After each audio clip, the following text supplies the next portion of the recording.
Hello, is Blake on with us?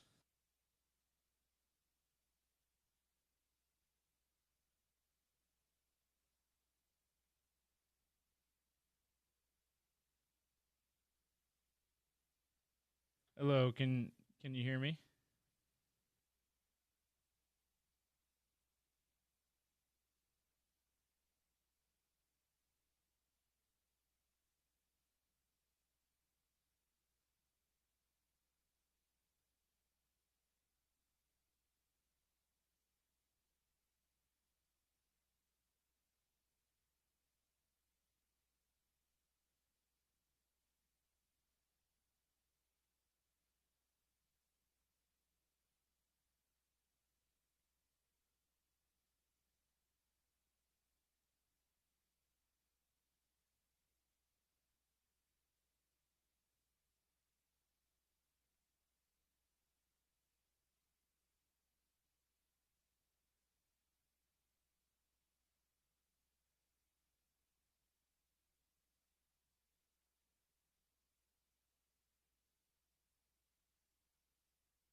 Happy Tuesday, everybody. Welcome to the Sean O'Connell Show. Glad to have you with us. Our show is brought to you by our friends over at Big Willie's at 1717 South Main. You watched some playoff basketball there last night. You could do it again tonight. Game one of the Eastern Conference Finals will be a 6 p.m. Mountain Time tip. Perfect time to roll in, grab some dinner off the craft food menu, grab a beverage, adult or otherwise. Tell Patrick, Michelle, and the crew down there that you heard about it on the Sean O'Connell Show. They're going to take extra special good care of you.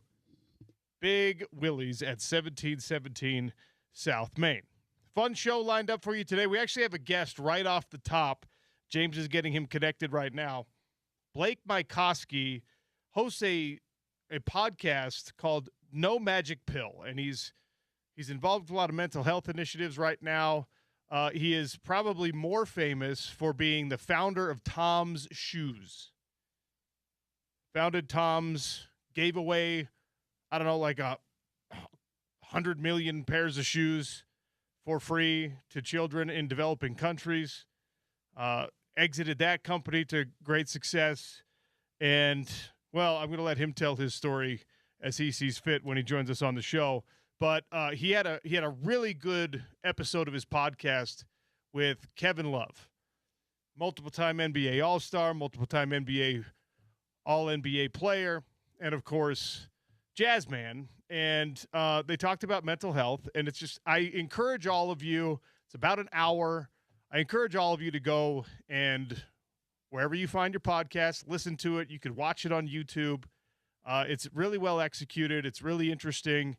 And, of course, Kevin Love, even though he had a very limited role and a limited amount of time so far with the Utah Jazz, the impact that he had, I think we could acknowledge, was significant as kind of an elder statesman, highly successful veteran on a very young Jazz team that was tanking and developing a lot of players. And anyway, it's a really good conversation with Blake Mykoski on the No Magic Pill podcast. And I encourage you to listen to that. And, of course, stay tuned for the next 15, 20 minutes while we talk to Blake about that conversation and everything else he has going on. Starting off the show with us today, Blake Mykoski. Blake, welcome. How are you? Hey, I'm so happy to be on the show. And even more so, I'm actually moving to the Salt Lake City area in a couple months. So I will be local soon. That's awesome. We will welcome you to the community. Well, have you made the decision? Are you going to be a Utah guy, a BYU guy? Are you going to be more Jazz, more Mammoth? Have you already established your sports fan identity for your move to Utah? I mean, definitely Jazz and Mammoth. I used to live in Dallas a long time ago and loved hockey games. I think it's so much fun. I never played myself. And, my friendship with Kevin has really developed, not just from the podcast, but from this other project, the Enough Project we're working on. And so when I came to look at houses and look at neighborhoods and schools for my kids, we went to a game and hung out with Kevin. It was really fun. I actually, you've got the No Magic Pill podcast, and we're going to Yes. reference that a lot today. You've got the Enough Great. initiative that you're doing right now. I was like, I wonder how Blake likes to be introduced when because oftentimes you are introducing a guest.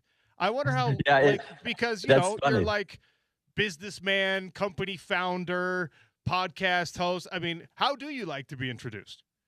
It's funny, I mean, most people know me as the founder of Tom's Shoes.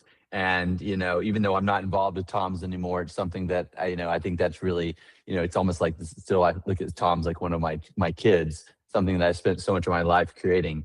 But the way that I like to be introduced now is a title that I gave myself after I came out of 7 years of very serious depression. And I finally started feeling like myself again. I really felt like the universe gave me another lease on life. And so I introduced myself as a title is called Lover of Life. And that's the way I like to be introduced. All right, lover of life, Blake Yeah. Mycoskie here on the Sean O'Connell Show. Okay, so listening to your conversation with Kevin, I watched it because I like to Thank see you. the visual cues between, whenever we can when conversations are happening. And one thing that I wanted to start our conversation with, because you're not from the same background. You had similar upbringings. It sounds like you were a high level tennis Yes. player. He was obviously a high level basketball player from the very beginning. Demanding fathers, but supportive fathers, all that kind of thing. And I wonder that as your conversation was progressing, I was like, I wonder if, in a conversation about mental health, especially, if high performers, if successful people are more susceptible, more prone, experience more pressures, and that maybe that's part of why they're successful, but also could be a vulnerability. Do you find in the research that you've done and the conversations that you've had, maybe just your own personal beliefs, do you think high performers are maybe more susceptible to things like anxiety, depression, panic attacks, etc.? I do. I do. I think I've seen that across the board with the different interviews that I've done, whether, it was with, Matthew McConaughey or Kevin Love, or, any number of people that I've spoken to that have kind of performed at the highest level. Almost everyone can go back to times in which the pressure they often put on themselves. It's usually not pressure other people put on them, but it's self-inflicted pressure has gotten so much that it has caused either a panic attack or levels of, chronic anxiety. Mine was first thing in the morning every morning, or, even a series of depression. And so I don't think it's just high performers at the highest level. I think it's anyone who, is, running a business, or even parents putting a lot of pressure on themselves to raise these perfect kids. Like our society is so, filled with all this external pressure that then we internalize, and it can oftentimes really make our mental health suffer. There's another part of the conversation, and you have to forgive me for jumping around on some of these things I love it. because I No, was it's just great. taking notes. And But I'm glad you watched it, because when we were doing the podcast, I was like, I don't just want to have conversations. I really want to make like almost like a mental health like TV show. And so we put it on YouTube, and I'm glad to hear that you watched it and so many people are watching it. And I think you just get so much more from the conversation when you watch and you see people's facial experiences and that. So I was very happy to hear that you watched No Magic Pill on YouTube. I think it's a more authentic look into whatever the conversation is, right? Because you can see body language, you could see facial expression, you could see the little moments in your conversation with Kevin where he's starting to make a point and then it sparks something for you and vice versa. Like, yes, Totally. I know exactly what you're talking about. So again, any of you out there listening, if you have time, please do watch it. If you all you could do is listen to it, definitely worth your time there as well. Both of you mentioned something, feeling relief instead of, joy or true satisfaction or whatever when a goal is achieved. And we talk about this a lot because this is a sports talk radio show where you got to win that championship.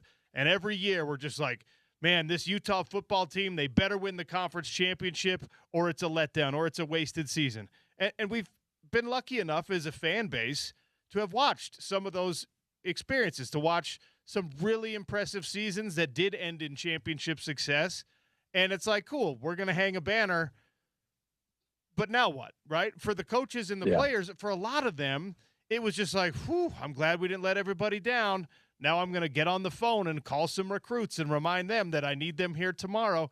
And both of you mentioned not enjoying the process enough, but also feeling relief instead of true joy. And I just wanted to dive into that a little bit more with you. Yeah, I think this is common. I mean, one of the best videos I've ever seen about this actually was with Scotty Scheffler. I don't know if you saw that when he won. I forget which tournament it was about a year ago, and he said it was called "What's the Point?" You know, like he didn't feel any joy; he just felt relief. And unfortunately, Kevin spoke about that. I spoke about that. I think even people experience that when they get the big promotion that they've always wanted, or move into the new house. Like it's like we say these things are going to give us joy, put so much pressure on ourselves, but ultimately it's just a feeling of relief. And that is why Kevin and myself, I think, didn't enjoy things as much as we could have at kind of the prime of our careers. And unfortunately, I think a lot of people feel this way. And so what I try to focus on now is, you know, really understanding that this is a journey and this is a process. And there is, so the reason I named the podcast is there is no magic pill. There is no moment in your life where everything is going to be perfect or you're going to feel like this state of nirvana. Like we've been told that that's this thing that we're always striving for, no matter what your career or life situation is. And I think Kevin explains that very much wasn't the case for him. And then often what comes with that, and especially came from me, is almost a feeling of shame. Like, oh, I did all this and I don't feel amazing now. Like, what's wrong with me? Like, why don't I feel amazing? I just helped 100 million children get shoes, or Kevin just won a championship. And I think he really talks about that on the podcast too, is that, and that's what makes it turn into, you know, a discomfort turns into an actual depression or a panic attack, because the shame on top of it. And I think especially men deal with that a lot in our lives. There was another point in the conversation that resonated probably with everyone who, especially, you know, most of our audience is male. A lot of our audience is kind of in the 35 to 54 age range. So you probably have kids, you probably have career, you probably have all these things. And I grew up in the 90s, high school in the 2000s. I feel like I had a really great and wonderful experience being young. I feel like we're in a time now where destigmatizing a lot of these things, but Kevin and you both noted that, you know, for men, defeating your feelings has always been kind of the goal. And yes, exactly. Whether it was stated or otherwise, and I never felt pressure to not have feelings or express my feelings, but I was raised in a very similar culture to probably what you were as a young, you know, athlete, a young sports participant, and same with Kevin. And it's just like, whether people are visually or verbally being like, no, you can't cry, you can't say that. It just is the behavior you're modeling, right? We were watching all these heroes on TV, and we didn't know their emotions. We didn't hear their mental health struggles and things like that. Do you think that we're better at it now because of the conversations that Kevin Love is willing to have, that you're willing to have, that Matthew McConaughey is willing to have, that Scotty Scheffler is willing to have? Are we destigmatizing and doing better at dealing with our feelings rather than just defeating them? I think we are moving in the right direction. I mean, that's the reason I'm doing the podcast. And I think that's the reason Kevin Love dedicates so much of his time being honest and open about what he's experienced.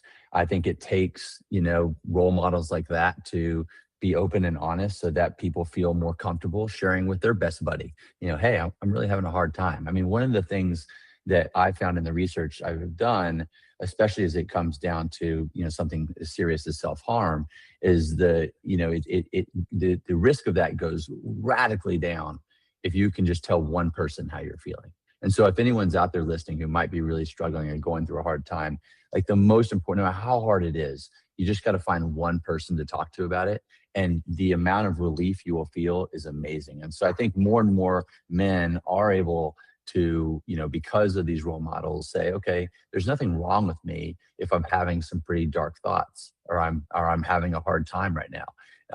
But keeping it to yourself is proven to be very destructive.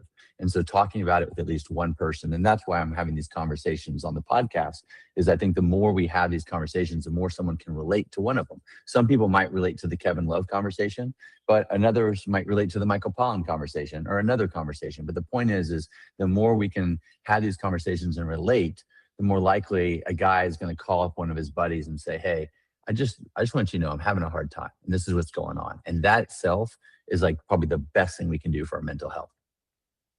How long did it take you to recognize in your own life that something was actually wrong? Not that, like, we all go through these seasons of extra stress, less sleep, it's a hard time of life, whatever. For you, what was the threshold where you're like, okay, I do need to talk to somebody about this. I probably need to get help with this because, again, high performer. You're somebody who Yeah. dealt with pressure and stress all the way from childhood up to none of us can even imagine how difficult it is to run a massive company and then to have that exit, et cetera. So what was the threshold for you? It was, unfortunately, about 3 years that I really suffered. And I was ashamed, again, I use that word, of my suffering. I didn't feel like I could talk to people because I was like, who am I to talk about, that I'm not doing well? Like, I have all this money, I have this family, I have this great house, I have all these things that, that other people, might be really not, like it being like, what is wrong with him? Like, his life's fine. And so I didn't do a single social media post for 3 years. I really isolated. I didn't tell people how I was really doing. I put on a smile and pretended everything was okay. And all along, I was getting worse and worse. But it got to the place, unfortunately, that I considered taking my life, and I talked about that on the show. And that's when it got so bad that I was like, "Holy shit, I need help. I can't control my thoughts anymore." And I got help with a great doctor. I reached out to my family and friends. I ultimately had to, go to a place for about 60 days just to like get my head on straight. But yeah, it was really scary. It got so bad, and I felt so isolated that that it just I couldn't think straight. You just mentioned something that is there kind of in the background of your conversation with Kevin, and is there in the background of a lot of the times when we hear about mental health struggles, especially with athletes, and on a sports show, that's where it usually comes up for us, right? And there's Sure. always, I try to be fair about it.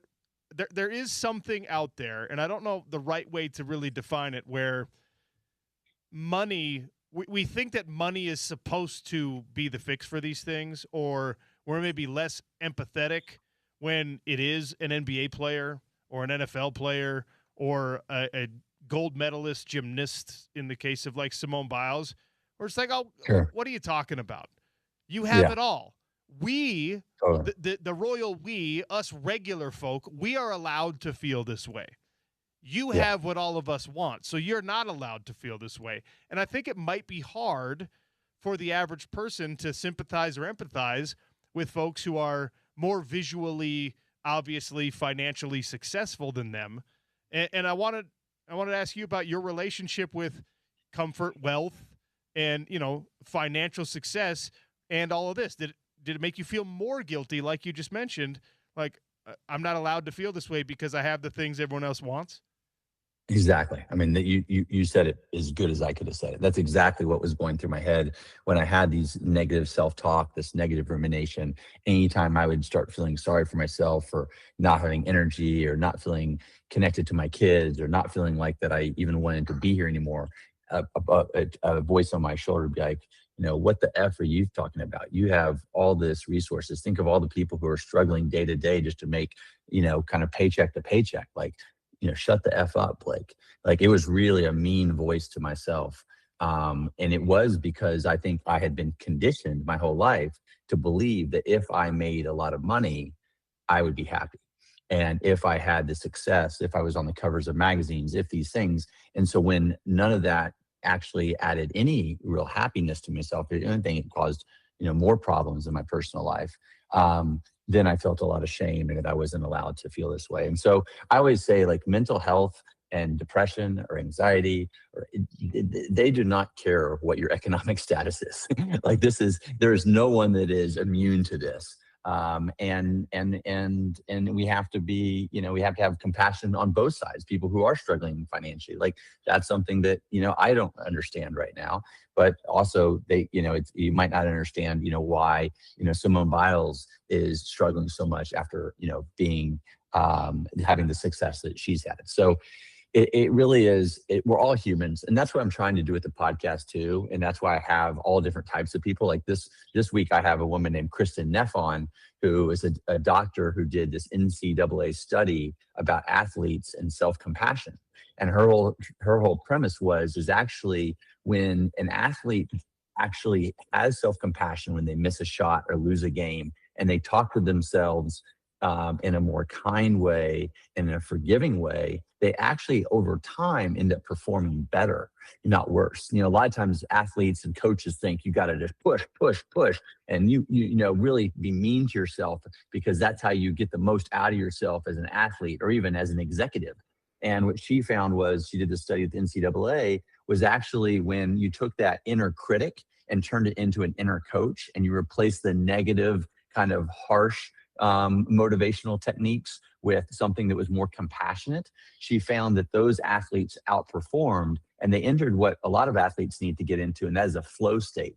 When you see a great performance, and you guys talk about it here on the show, that athlete is probably in a flow state. And the only way you can ever access a flow state, whether it's in work or it's in sports, is to not have so much pressure on yourself. Because when you have so much pressure on yourself, it's really hard to access that. And so it really is about changing the way that we talk to ourselves so that we can perform better. And that really goes into, once again, this idea that feeling that you're enough just as you are, not based on just your accomplishments. I'm trying to figure out the right way to ask this question, because I think it's an important one. And I should preface it by saying, I acknowledge that I am not a compassionate enough person, especially when it comes to mental health stuff. I just know that about myself. I was raised with the kind of buck up, you're fine ethos, and I have a hard time bucking that even with my own children.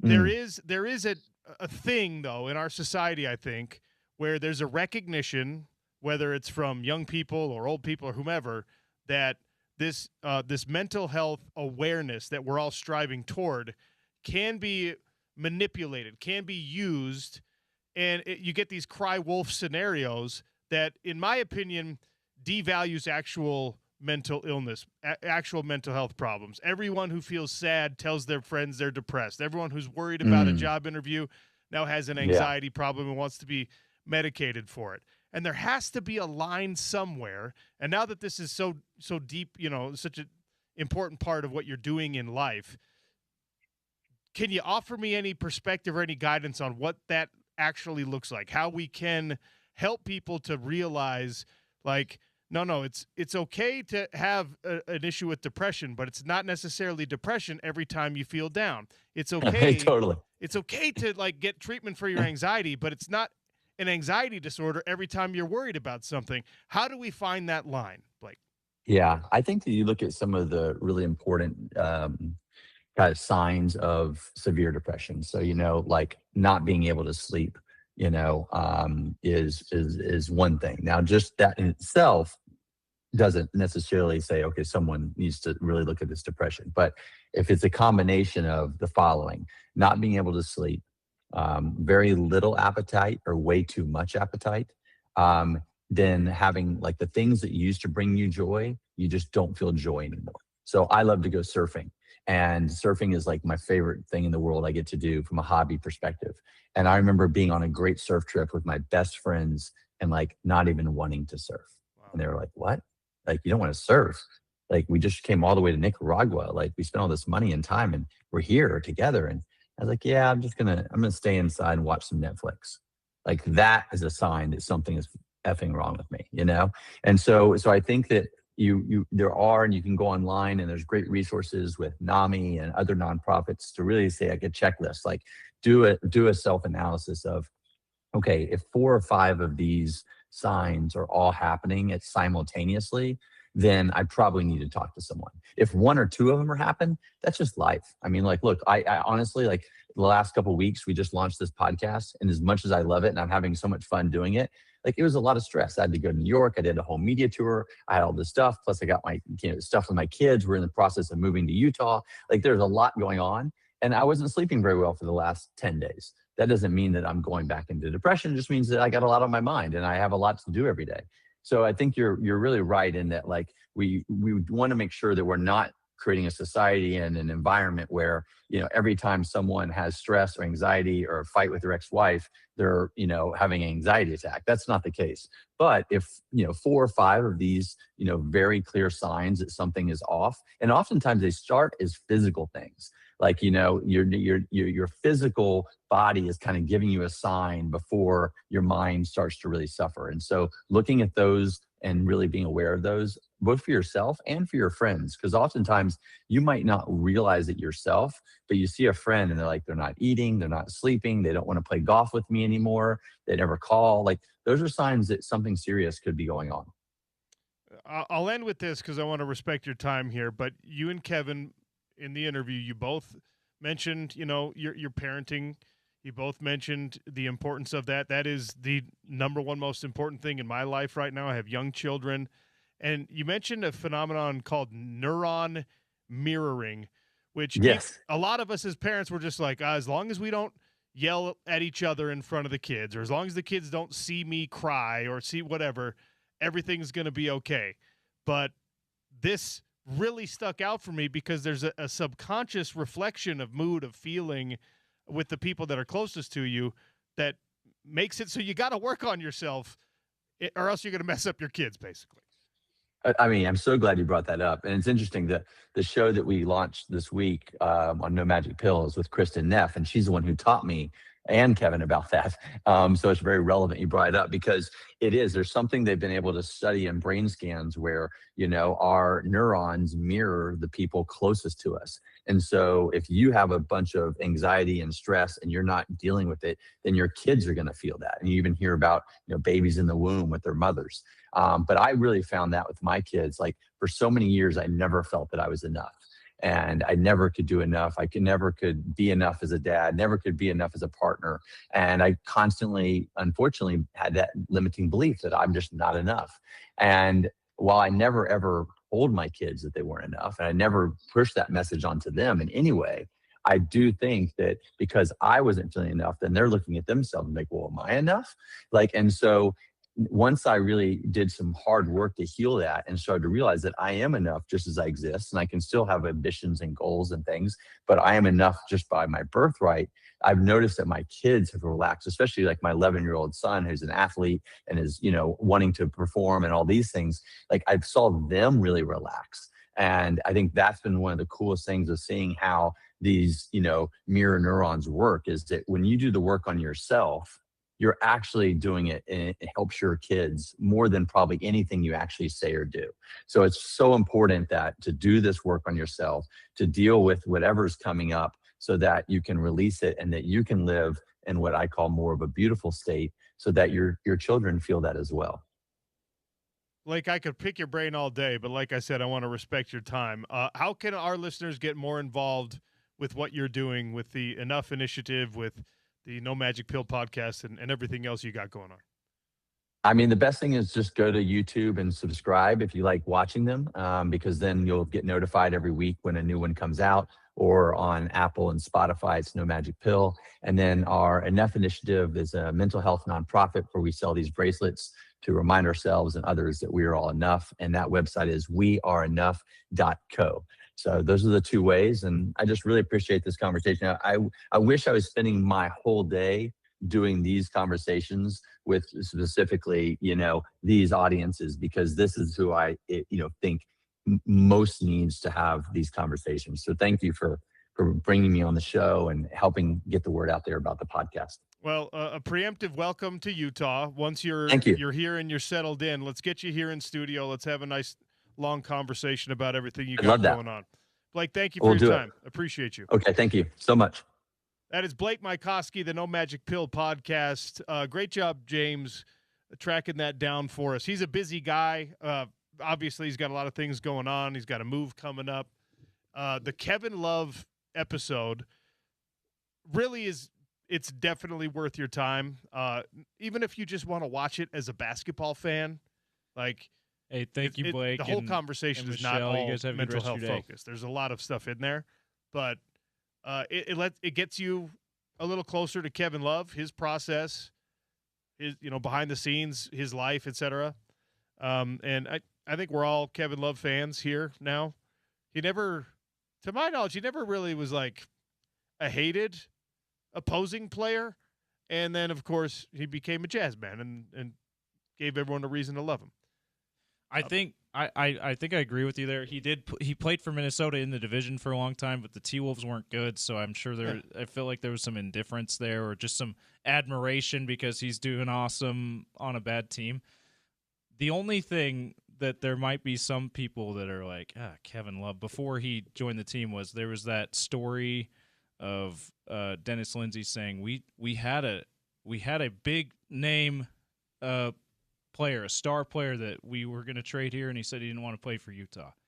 Turned out to be Kevin Love. When he was, I think it was 2018, 2019. Closer when he was to his still, prime. He was coming off of his championship run with Cleveland. But I think he healed that with his, like what you said, his veteran leadership, helping the young team come along this year. So I think you're right. I don't know that anyone harbors any bad feelings over that or anything else. Well, it's good stuff. And I'm going to, Blake, it was great for him to give us some time today.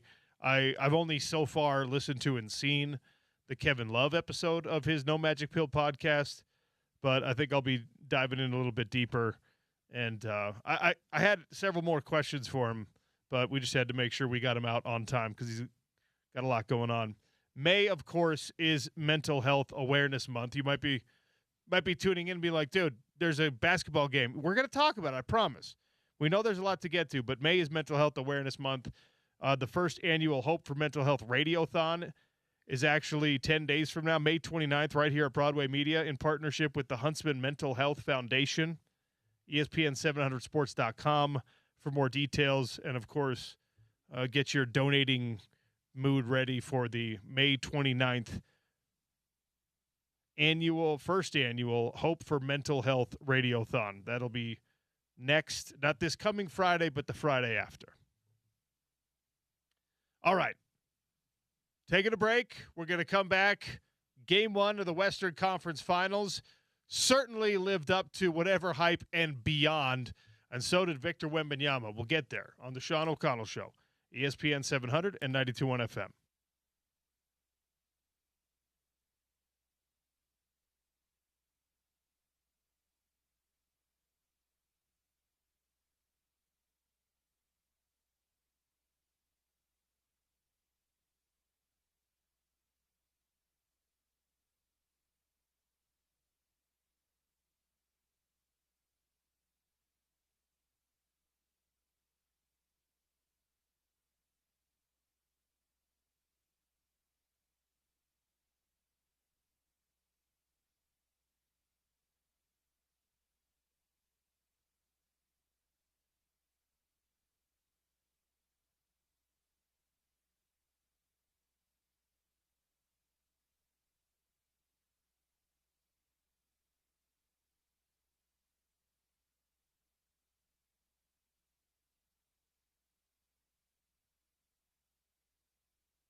Welcome back to the Sean O'Connell Show.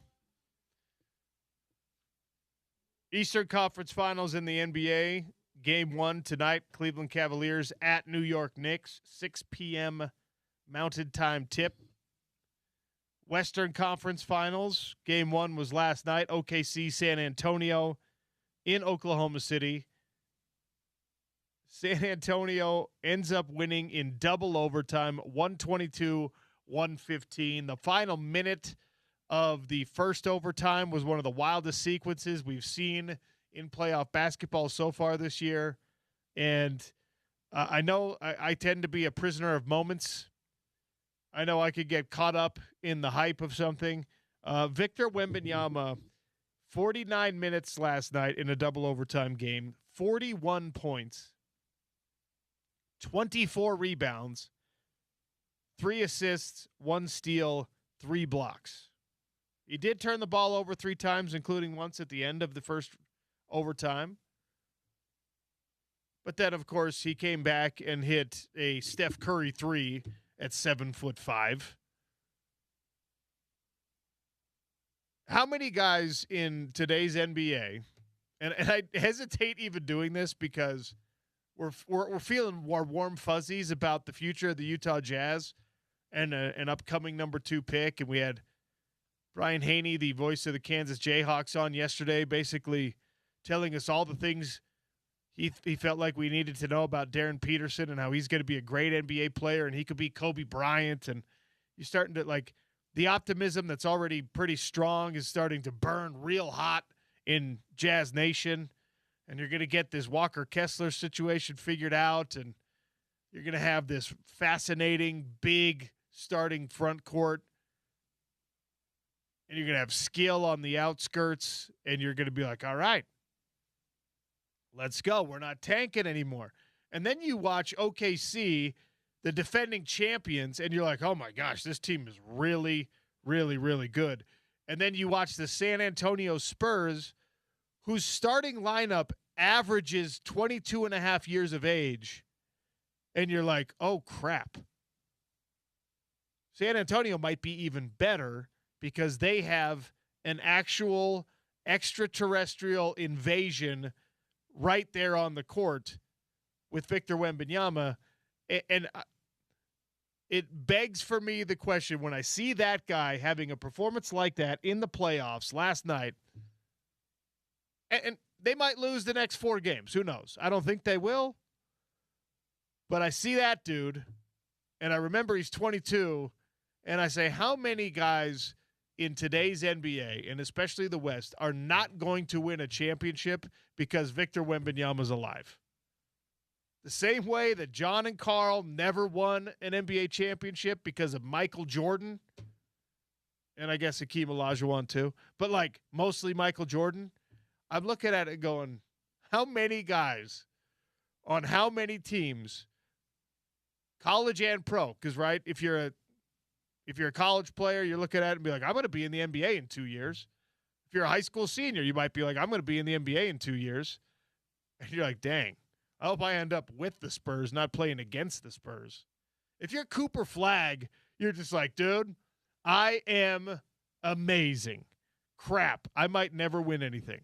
Might never win the division. He's in the same division as the Spurs, right? Like, yeah, you're absolutely right about that. It was an incredible performance. Did you see he's only the second player in league history, I think, in their first conference finals game to have a 40-20 game? Kareem Abdul-Jabbar is the other player. Oh, okay. Yeah. So it's been since Kareem 1970. ended up being pretty decent. Yep. It's been since 1970 when Kareem was on the Bucks that has happened. Tim Duncan, who's the Spurs GOAT, right? He bested him last night. There was somebody, I should have retweeted it so I could pull up the reference properly, but credit to whoever pointed this out. The last time somebody got snubbed in their own mind for an MVP vote and then went out in the very next playoff game and had a line, like a 40-20 line, was Hakeem Olajuwon. Okay. When he lost to David Robinson. And was just like, oh yeah, 95, that he embarrassed David Robinson and the Spurs, the Rockets did in that series. That's the clip of him doing his crazy footwork and just fooling one of the best defensive centers of all time, David Robinson, getting him to jump when he shouldn't be jumping at all. Gave him the old okey doke. Yeah. And by the way, series. I could not love it more that Victor Wembanyama is just wearing his heart on his sleeve with that. Right? He was asked about it immediately post-game. Did you want to 10 times, by the way? I'm like, do we really need to rephrase the same question over and over again, guys? He's like, yeah, exactly what you just said. I'm pissed I didn't win the MVP. I wanted to prove a point against Shai Gilgeous-Alexander and the team that has the MVP, who also happens to be the defending champs. And I wanted to prove that I'm the most dominant player in the league. He's 22, ladies and gentlemen, and he has not only the insane physical skills, but he has the mentality. He has this right mentality that he seems like he's a amiable personality. He seems like he's a guy that you can interview, that you can get along with, that you could probably be close friends with if you're in that age demographic especially. But he has the stone cold killer inside of him. He has that switch that he's willing to flip. And I think that we're getting back to it more in the NBA, but there's been 2 decades almost in the NBA where guys, even if they had it in them, they suppressed it in order to fit into like the LeBron and D Wade and Chris Paul like brotherhood of, hey, we're all of us are collectively better than everyone else. The banana boat. But we're not better than each other. We're all like, all of us all-stars, all of us Team USA Olympian type guys, we're all cool with each other. We'll be competitive and mean and killers to the other guys, to the lesser thans. But it felt to me, and it's probably unfair to some of the biggest stars in the league, but it felt to me like the D-Wade, LeBron, Chris Paul, Paul Pierce even was probably the only one that was willing to go against it. Steph Curry, it was a silent assassin, but never the guy that's really going to stare you down and make everybody in the building know that today on this floor, I hate you. Victor Wembanyama is willing to do that, and I couldn't be happier about it. We need that in professional sport. You don't need extracurricular activity. You don't need Victor Wembanyama elbowing Naz Reid. I don't need that. But the fact that it's a little bit more 90s basketball, just a little bit more 90s basketball, where he's just like, yeah, man, I want to kill that guy. I want to prove my point. I want to defeat them in an embarrassing fashion. And it wasn't embarrassing for OKC, by the way. It was a double overtime game. The only person who might be embarrassed about that game is Chet Holmgren. Who you talk about having a healthy sports hate for someone else. Wemby does not like Chet Holmgren, so he feels really good that Chet Holmgren had a terrible game too. By the way, if you're Chet Holmgren, there's no worse person that you could have made your enemy consciously or subconsciously. I don't know this story. I don't know if there's like if he actually dislikes him more like personally or more than just like that guy's. I've picked that guy to be my rival a long time ago. We've been compared to each other for a long time, and I want to embarrass him because I'm that competitive. But there are stories there that for whatever reason, whether it's just that or something else, Chet Holmgren has made Victor Wembanyama feel a certain way about him. We might look back, maybe. Again, I don't want to get ahead of myself here. We might look back at last year's championship for Oklahoma City and for Chet Holmgren especially, and be like, thank goodness you got that before Victor Wembanyama decided to shut it down for the next 8 years. And of course, it's going to require health from not only Victor but the other guys on that team. But I mean, he overshadows everyone. Like, he overshadows Steph Castle, who would be a megastar on more than half of the NBA franchises. He overshadows Dylan Harper, who would be one of the most exciting players to have on your roster for all but like 6 different franchises in the NBA. That been coming off their bench, by the way, until last night because they have De'Aaron Fox normally as the starter. Like, correct. How incredible was Dylan Harper last night too? And you remember this time last year, OC, I was trying to tell people if you get the number 2 pick and it's not Cooper Flagg, and that obviously didn't work out for the Jazz either. If you get the number 2 pick, don't be so up in arms about not having Cooper Flagg because Dylan Harper's that dude too. He showed it to the world last night. Unfortunately, he's on the Spurs and not the Jazz. And the coach, who was on the? I was driving in today, and who was it? There was they called him Mitchevich. Mitch Johnson. Mitch Johnson. They called him Mitchevich because he's just Popovich 2.0. You are not supposed to be the guy to follow the guy. It's supposed to be a bad thing for you. It's supposed to suck, but he's handling this young roster incredibly well. And again, San Antonio, for many years, the Utah Jazz franchise had to be like, yeah, we want to do it the way they're doing it. Mid-major market, you know what I mean? A team that finds a few diamonds in the rough, develops them, puts people in the exact right situation. Did they tank and get lucky and get Tim Duncan to play alongside David Robinson? Of course. Manu Ginobili was like, nobody could have seen that coming. 2nd round pick. All of that stuff, right? The Spurs, they had their dynasty, their time in the sun, that we all watched it. And we're like, it's okay, cool. Good job, Spurs. You get to go down and be one of those respected franchises. It's happening again, you guys.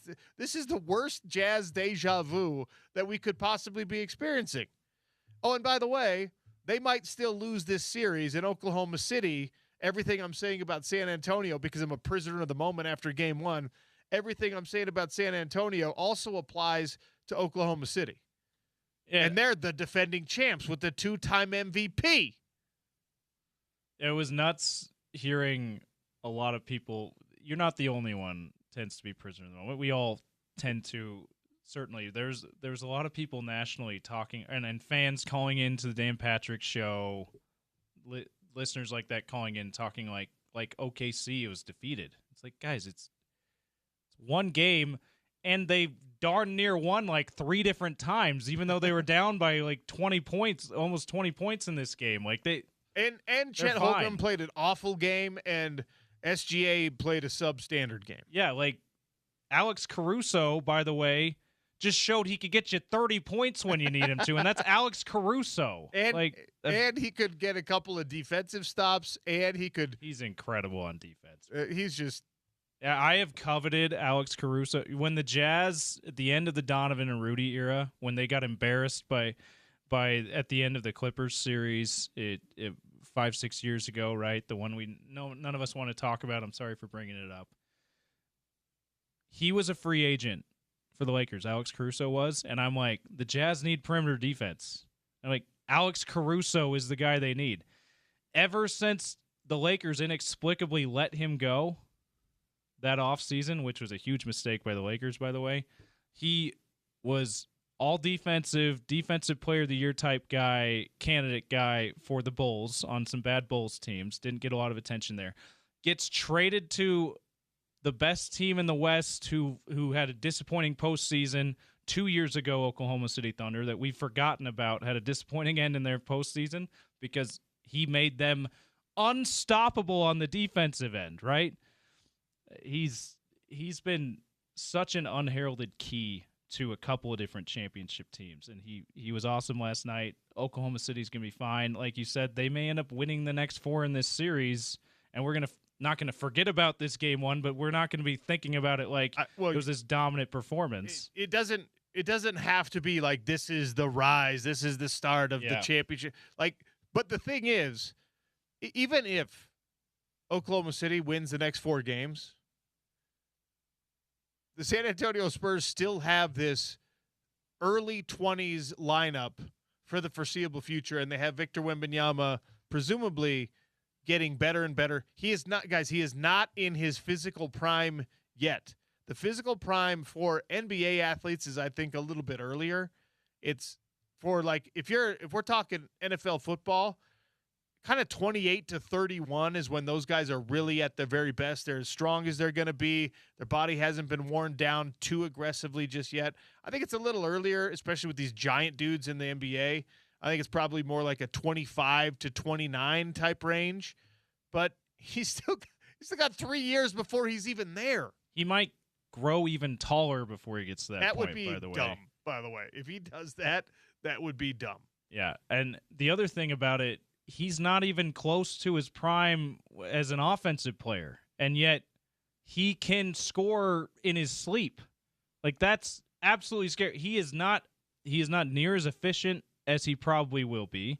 He is much better. He has much better instincts on the defensive end than on the offensive end, and yet he can put up 40 points against the best team in the world on the road and make it look like it's nothing. He can pull up from about 30 feet, Steph Curry style, in that same building and silence that loud city, like they like to call it. Like, that place was shaking, and he silenced them in a second with the Steph Curry type shot. Like, he's not even close to his offensive prime. Tied it at 108 with that three-pointer in the first overtime. Yeah. A total non sequitur, bad transition, but on the Pat McAfee show right now, Olympic gold medalist, the guy who sealed the gold medal win, the New Jersey Devils star Jack Hughes, is currently on the Pat McAfee show. We have the volume down. I have no idea what he's saying. But remember, we asked the question, should you fix the teeth or leave the teeth with the iconic broken puck, or the broken teeth from the high stick from the gold medal game? Jack Hughes, he went full Hollywood smile. He has veneers top and bottom now that are just glistening pearly white. I mean, Jack, he doesn't even look like a hockey guy anymore. He looks like Jackson Dart. Those are some great teeth. That's the most beautiful set of porcelain teeth I've ever seen in my life. Jack Hughes, he went away from being the lovably ugly hockey iconic broken tooth guy. He doesn't want the Alexander Ovechkin smile. He went fully to the opposite end of the spectrum. I'm fine with it. I respect it.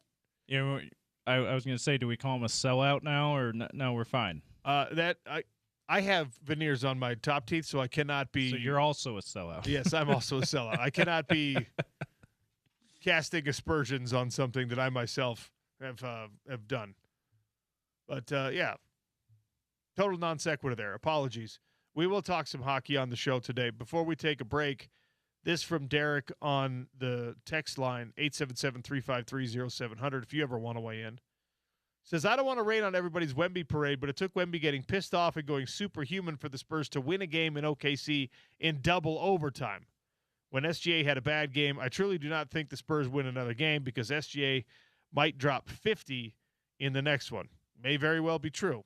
But the reality of what we know for now is that the Spurs just stole home court advantage in this series. And they're getting De'Aaron Fox back, by the way. That Dylan Harper, who had 20, 10, 5, and 5. Yeah, 5 steals in his performance, too, as a rookie in his, I think, his first postseason start. Maybe his second or third postseason start.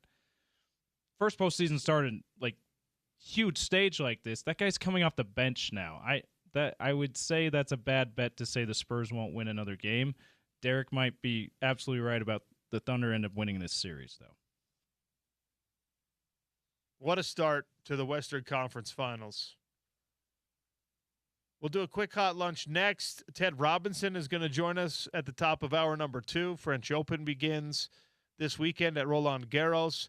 Qualifiers are going on right now. Remember, there's a bit of a controversy recently in the tennis world on revenue share and things like that. We'll pick Ted Robinson's brain about all that, and then Tom Callahan later on in the show in our third hour at 1 o'clock to talk Stanley Cup playoffs. It's the Sean O'Connell Show on ESPN 700 and 92.1 FM.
All right, I try not to be political on the show, as most of you know. There's some conversation right now. There's some controversy right now around voter rights in certain communities in the South and district realignment, and some would say gerrymandering and such things. There is a perception among some that efforts are being made to take political power away from already impoverished, already suppressed, and in particularly black communities in the South. I am not offering any commentary on that, okay? We are not going to turn this into a debate on something that is far more complicated and way above my pay grade. However, the sports element to this is very interesting. The NAACP is calling for black athletes and fans to boycott athletic programs of public universities in states that are taking steps that the nation's oldest civil rights group, the NAACP, says are restricting black voting rights. So the NAACP is telling people who listen to the NAACP, hey, don't support these programs. Don't go play for these programs. Don't spend your ticket money going to watch these programs. And you could read a headline like that and just say, okay, NAACP, dipping their toes in sports. We've seen this before. It doesn't usually have any kind of significant influence that the almighty dollar can't fix, whatever. But the campaign is calling out, listen to these states, James, and you probably already know the ones I'm talking about: Alabama, Florida, Georgia, Louisiana, Mississippi, Texas, and South Carolina. The NAACP is asking black families not to support public universities in those states.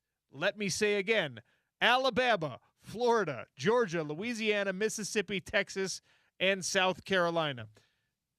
Interesting, Lane Kiffin. They mention Louisiana in there, along with Mississippi. That's interesting to me. Well, James, of course, is talking about what we briefly touched on last week. Lane Kiffin was like, oh, yeah, part of the reason I wanted to leave Ole Miss is because the racial history in Oxford is just too complicated for some families to send their young black athletes to play at that university, at a place like that.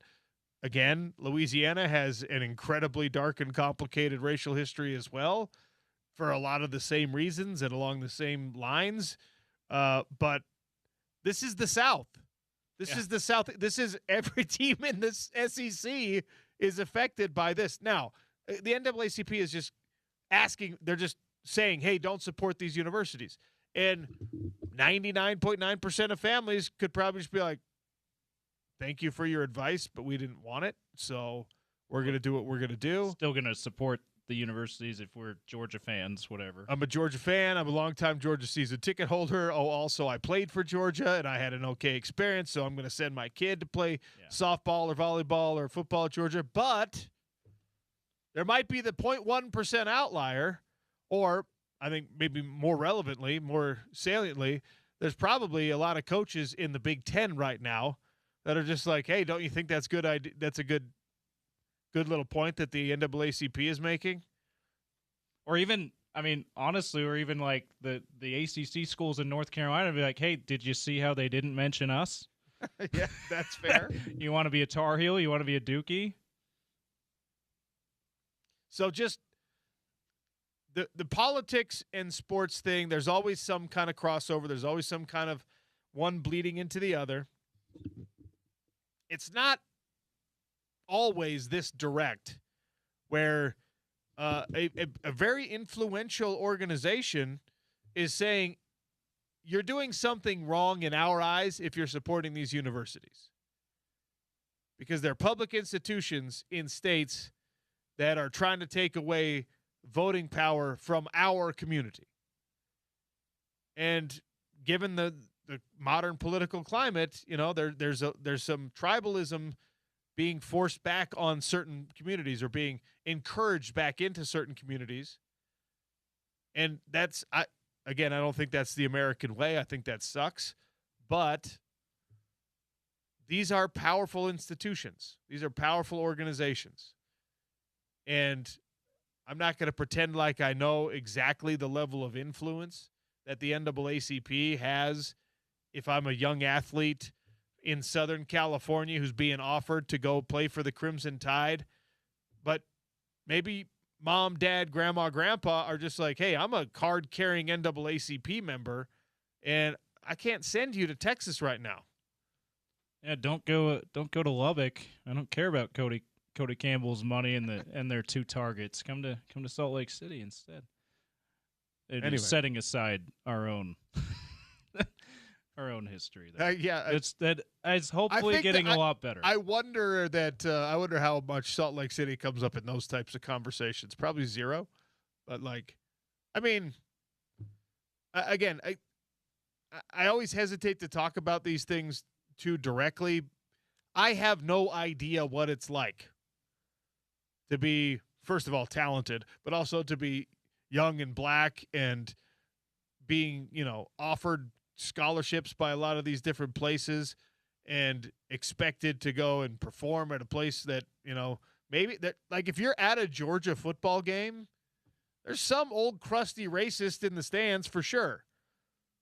It's more likely that that's true there than it's true at, like, I don't know, University of Minnesota probably, but it's also true there probably, right? So I don't know if that is something that reasonably should affect your decision-making.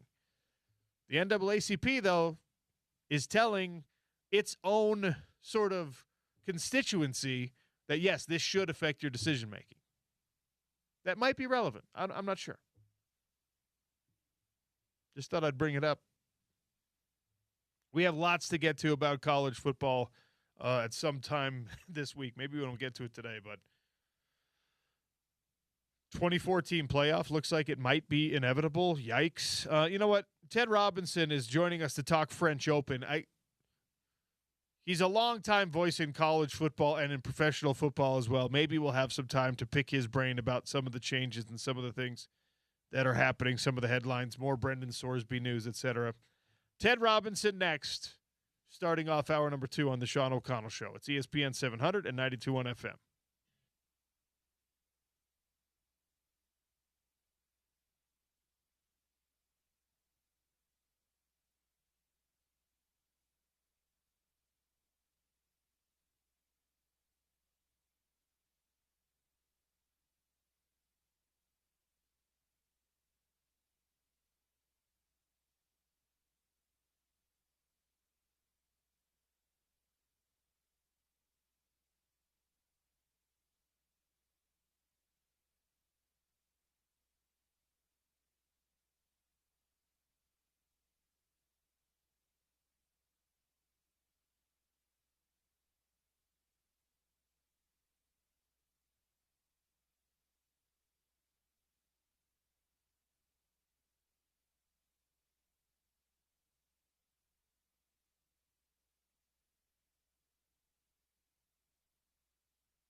Well, welcome back to the Sean O'Connell Show. Welcome in Ted Robinson. If you have been a fan of Olympic sports, of tennis, of our long lost and beloved Pac-12, and of course of my San Francisco 49ers, then you have heard this man's dulcet tones many times. Ted Robinson, welcome to the show. How are you, sir? Oh, Sean, thank you. Thank you for saying that about a Pac-12 because I think all of us feel the same way, even though we have a new version coming back. It never should have happened. It never should have happened. And there's always like these little points to drive it home, including this last NFL draft where so much of the top talent was at one time gathered in the Pac-12 conference. A lot of the guys in the first round had either are former Pac-12 players or players at schools that should still currently be Pac-12 schools. And it was like, oh, thanks for pointing that out. Thanks for twisting that knife, everyone who dug up the point. I know. And look, we look forward. The new rebuilt Pac-12 is going to be fine. It'll be an excellent basketball league, and I think there'll be some push to get football back to where the Pac-12 was at the end of its run, because the schools in the Pac, Utah being right at the forefront, really invested in football. They let basketball slip. I think that was the price they paid near the end, but football was really good. I was impressed with the broadcast figures announced for the new Pac-12. Impressed in a relative sense, at least, because, a lot of these schools are Mountain West Conference schools that are going to now be getting more money. They have a more robust share financially, and obviously that's the name of the game these days in college sports. And then it's like, oh, cool, they're going to get, $12, $15 million per year per school. Nice work. And then you look at the revenue distributions for the Big Ten and the SEC, and you're like, oh, wow, okay. And then the Big 12 and the ACC are chasing the Big 10 and the SEC, and you're like, man, there's a growing gap between the haves and the have-nots. And as much as I want to applaud the efforts of everyone trying to keep up with the Joneses, they are running away with things, Ted. Well, there's a perfect, Sean, you just set up a perfect segue into tennis, because right now college football is a two-horse race. And you said everybody else, there's third and fourth. You mentioned those conferences that are, a lap behind. And now the new Pac-12 is going to jostle with the American Conference to be basically the fifth and make sure you get your best team into the playoff. And it's sort of where men's tennis is right now, where the top two guys, Sinner and Alcaraz, have just, have lapped the field in a way that really didn't even happen in the Federer and Nadal years, because Djokovic came along pretty quickly to make sure it was a three-man competition. I don't think we're going to get that in college football. I don't think that the ACC or the Big 12 is ever going to be able to match where the Big 12 and where the Big 10 and the SEC are now. Yeah, I don't even though we want desperately as we're the flagship home of a Big 12 school, our rival here in state is a Big 12 school, and it's like we want great things, but you got to read the tea leaves, and it gets depressing if we focus on it too much. So we'll just yeah. I did want to bring you on to talk some tennis, though, because there's a mild amount of controversy, at least mild for now, with a little smoke and hopefully not too much fire around players threatening a boycott of this weekend's French Open at Roland Garros over, a lack of what they believe is a fair share of the revenue going to the prize pool. And the argument is that even if the actual bottom line figure is increasing, the share, the percentage, is decreasing. And there's very vocal and very important players in the field that are saying, you know what, if we don't find a better way to share, then maybe we won't play. How much of a real threat is this? Well, I think it's real down the line, Sean. It won't happen this coming week. It's too soon. But the conversations have been going on for a while.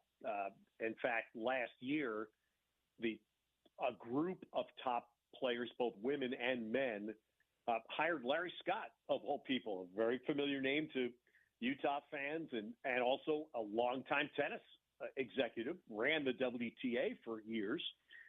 They hired Larry Scott, these players did, to negotiate privately with the four major tournaments on this very point.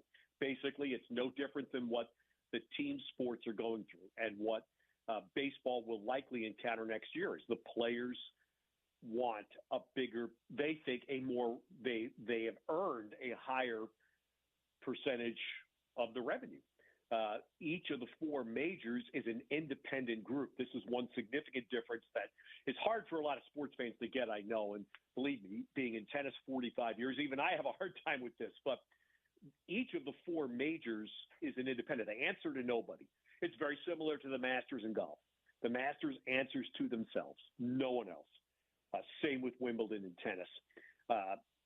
The equal prize money fight that was finally ended in the 2000s was one at a time. Each of the four majors went one at a time, and eventually the French Open of all people, because the French, I think, as a culture, are still the least open to understanding women's place in business/sport, that Wimbledon was the one that finally accepted equal prize money, and then the French didn't want to be the only ones standing out like a sore thumb, so they buckled after that. It may take something like that in this case, but I do believe there will be, at some point, there will be a give here, and there will be a higher percentage of the prize money will go to players. And what we're seeing, to wrap that comment up, is that the majors have slowly started increasing every conceivable way to make more money. The qualifying weeks have now become a significant part of the events, very much so at the U.S. Open, where the third week, so to speak, the week of qualifying, is now a massive fundraiser, and the U.S. Open last fall added the mixed doubles, which was a huge success. The other majors will follow with that. They're all selling $25 drinks now, and the U.S. Open was the leader on that front. And they made about $18 million last year selling melon ball drinks at the U.S. Open, just the drinks. Okay, so my point is that there's more and more ways, and right now there's an insatiable, basically an insatiable supply of people willing to spend disposable money to come to these tennis events. The four majors are making that money, and the players, I think, will get a higher share of that revenue. The question, I think, now is going to be which will be the first of the four majors to break the ice. The figures I've seen on the French Open, players want their share to go from around 15% to 22%, and 22% is a better number, but as you know, Ted, it's still significantly lower than the standard in other professional sports when it comes to the share of revenues that are actually given to the athletes. So tennis is, for me, shockingly far behind the team sports, at least, when it comes to revenue distributions.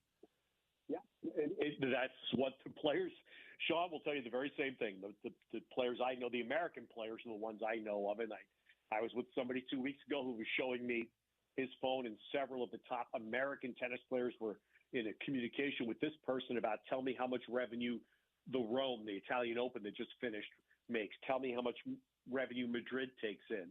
The players are aware, and like I said, these conversations have been going on. I think perhaps to speed up the end game is why this boycott talk has started to circulate. Of course, that's the last resort. And you have to remember that, as we learn in team sport, every time players go out, whether they strike or are locked out in anticipation of a strike, the players lose a lot. Well, the tennis players are the same. The top tennis players all have endorsement deals and sponsorship deals, and they all have escalators in them based on their ranking or their success in Grand Slam events. So that if the top players miss a major, they lose. Now, the top players have enough cushion. I understand that. No different than team sport. But still hard to ask somebody to walk away from millions of dollars to help player ranked number 158. That, by the way, is something that I think tennis has done very well. And this is something that, for example, let's just compare tennis and golf. Just this past weekend, the PGA Championship was held. The golfers that played Thursday and Friday and did not make the cut, $4,000. Now, the PGA sold tickets Thursday and Friday, didn't they? They sold television rights. They sold sponsorships and advertising Thursday, Friday, just like Saturday, Sunday. Those people that played got $4,000. It's ridiculous.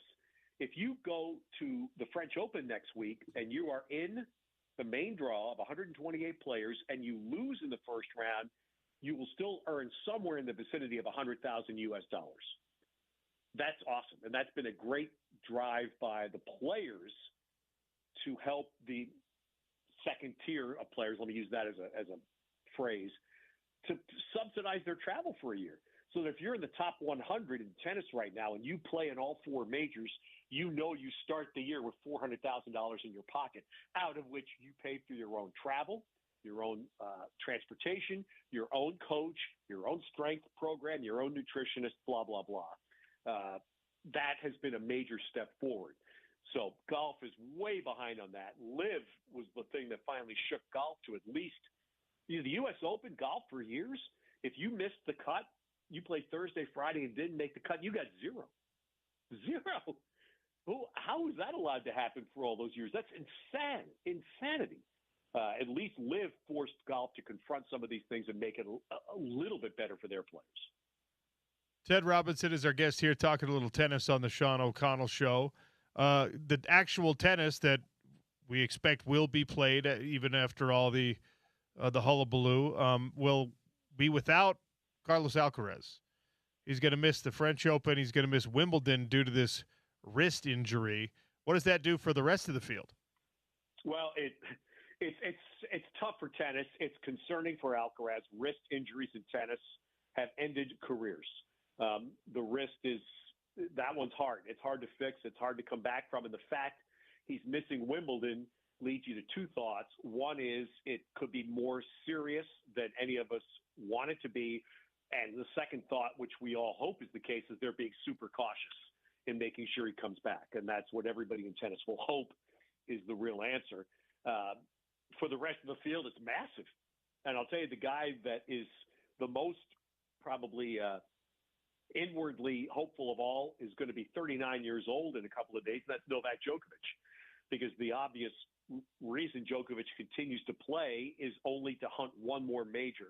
It is virtually impossible to think he could ever win a major and have to beat both Alcaraz and Sinner in a best-of-5 set match. That's just not possible for that to happen. Now he goes to this French Open knowing he only has to beat Sinner, and maybe he gets lucky and somebody else beats Sinner before that would have to happen. Whether it's if Djokovic ends up in the same side of the draw, he would meet Sinner in the semifinals. If he's in the opposite half, which would be his hope, he would not have to play Sinner until they would both reach the final. So anyway, Djokovic is the first guy everybody thinks about. This is great news. But there are all kinds of hopefuls that now think I've got a much better road because, again, that obstacle, it was the same thing, Sean, 20 years ago. A lot of people thought, my God, who is ever going to beat both Federer and Nadal in best-of-5 in the same major? And that's where Sinner and Alcaraz have, until this injury to Carlos, that's where they've placed men's tennis. Is the draw based solely on ranking, or can Roland Garros say, well, let's put them on opposite sides of the bracket? So if we get what we hope for, it'll be a final between the two biggest names left in the tournament. Yeah, no. The draws are all the seeds are placed. So, for example, 1 and 2 is where it starts. 1 and 2 end up in opposite halves automatically. So 1 and 2 cannot play until the final. Then everything else 3 and 4 go next, but that's a random draw. So 3 could be in either in the number 1 half of the draw or number 2 half. The seeds are then alternated all the way till the seeds are finished, and then the rest of the draw is 100% random. 100% random. So there's no tweaking or it's not like the original NBA lottery where everybody thought the Knicks envelope, for those who don't remember this old 40 years ago, the first NBA lottery, the Knicks won it and got Patrick Ewing, and there was a lot of hue and cry that the envelope was fixed inside the drum that David Stern would pull the Knicks name out to get New York the big player. That doesn't happen in the tennis draw. So I'm going to my first Wimbledon this year. I'm very excited Whoa. about it. Wait a minute. Who do you know? Well, it's my wife's family. They have friends that are not using their tickets, and so I get to be the beneficiary of this. You obviously married well, Sean. I Congratulations. definitely, if I've done anything right in my life, Ted, it's marrying up. That's definitely something I can go to my grave with. But it sounds like my strawberries and cream are going to be like $100 in order for these tournaments to maximize their revenue now. Well, I would tell you absolutely that's not going to be your experience. Wimbledon is the greatest sporting experience I've had, and I worked one Masters on TV way back when, and Augusta's fabulous, but Wimbledon is in a class by itself. It's in a beautiful, leafy suburb, Wimbledon, just in southwest London. The club is immaculate. It is beautiful. There is a standard of behavior and decorum on the grounds that is enforced. So you have no real difficulties. Things are there. Pimm's is the big drink. You'll find that out. But it's actually the concessions there, and I haven't been to Wimbledon now since 2019 was my last year, but it was affordable. It's just a magnificent – being on the grounds is just – it's special. And by the way, why I reacted the way I did about the ticket, now I called a Super Bowl for the 49ers. I was with a baseball team in a World Series. And Wimbledon is by far the toughest ticket I've ever encountered. Wow. By far the toughest ticket. So I always tell people, if you don't know somebody with one of the 2 or 3 major companies like ESPN or IMG, pull your credit card out and call the ticket brokers, because they all have them in London, and you'll pay for it if you want to go that badly. So good for you for getting in. Yeah, I'm very excited about it. My wife actually, she got to be there for the iconic Alcaraz semifinal match last year. She was there watching that match. I stayed home to watch the kids, and I was like, I hope you realize what you were just witnessing. That's some of the best tennis that's ever been played. Pretty cool. I mean, it's just Wimbledon, and the analogy I've always used is Wimbledon is the Masters. Different sport, but the same concept. It is a private club. You walk inside their gates and you answer to them, and they answer to no one else. And it is the tournament that every tennis player, no matter where they grew up, Rafa Nadal won 14 Roland Garroses. The tournament he dreamt of winning was Wimbledon. It's the prize. It's the goal. It's the grail of the sport. Before I let you go, I'm going to call them our 49ers, because whether it's official or not, I'm still always going to associate you with the San Francisco 49ers. Is the Super Bowl window even cracked open a little bit still, or is it slammed shut, given what how aged the roster is and what they've had to do with some of those salaries? Yeah, I think it's still open. I mean, there are definitely questions. You said some of the people are have some tread on the tire. The concern in their division, first of all, to me, is Seattle, which is good and young and has a great defense. The Rams are the other team that's, has to turn there was so much focus on the quarterback in the first round for the Rams, but to me, they finally had some draft picks that they need to young themselves at other positions. I'll tell you, my biggest 49er concern going into the football season is McCaffrey. That's a guy that he had 400 some odd touches last year. I mean, he's been a high use player for enough years now that you have to concern yourself that, does he have enough tread on the tire to play 20 games, which is what you have to do if you want to play for the big prize. So that would be my first concern. They obviously tried to address the receiver position. Kittle's another guy that, Kittle's been around now, and Kittle's been banged. Now, Kelsey's older and still playing at a decent level, so that's the hope if you're the 49ers, that George would still have 3, 4, 5 years left in him. But again, McCaffrey to me is the biggest one, and the obvious other one that everybody knows they tried to address in the draft is they better be able to rush the quarterback.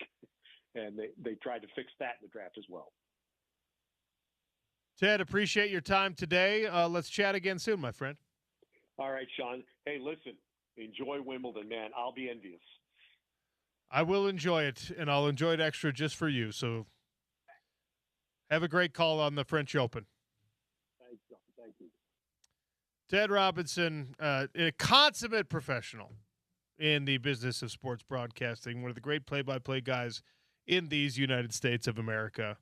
French Open begins this weekend at Roland Garros, and 15% of the tournament revenue is below the standard on ATP events.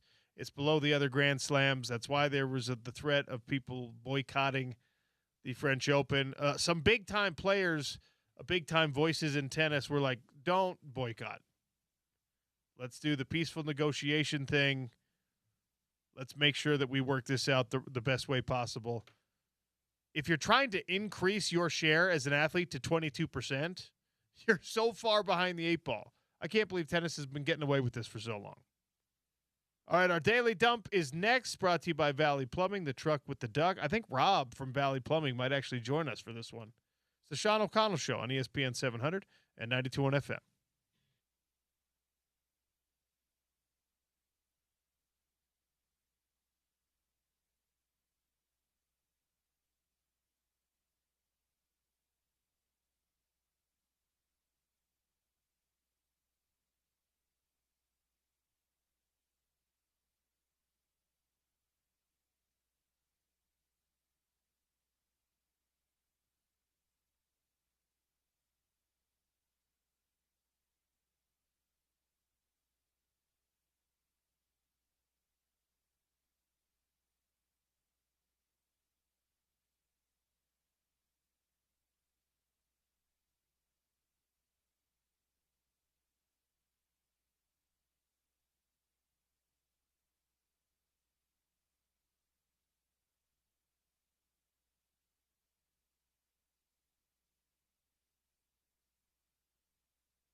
Daily Dump here on the Sean O'Connell Show. Make sure you're looking for the truck with the duck for any plumbing needs, any heating and or air conditioning needs as well.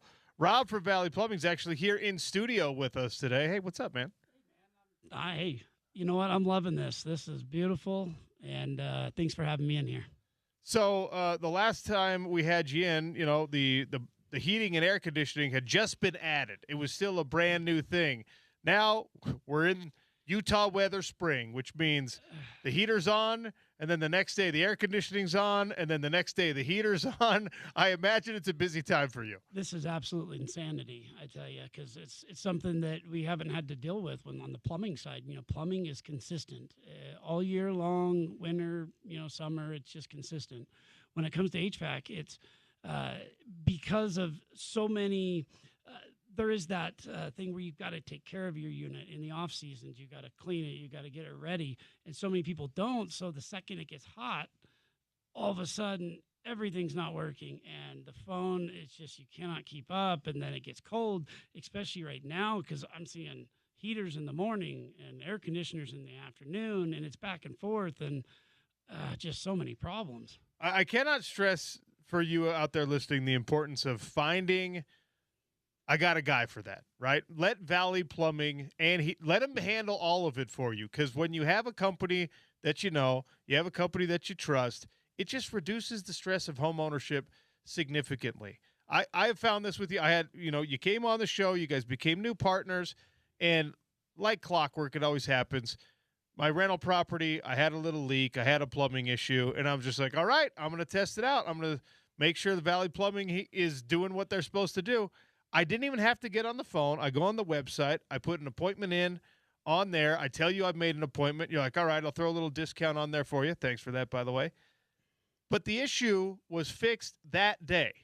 And I know that can't always be the level of service because some things are more complicated than that.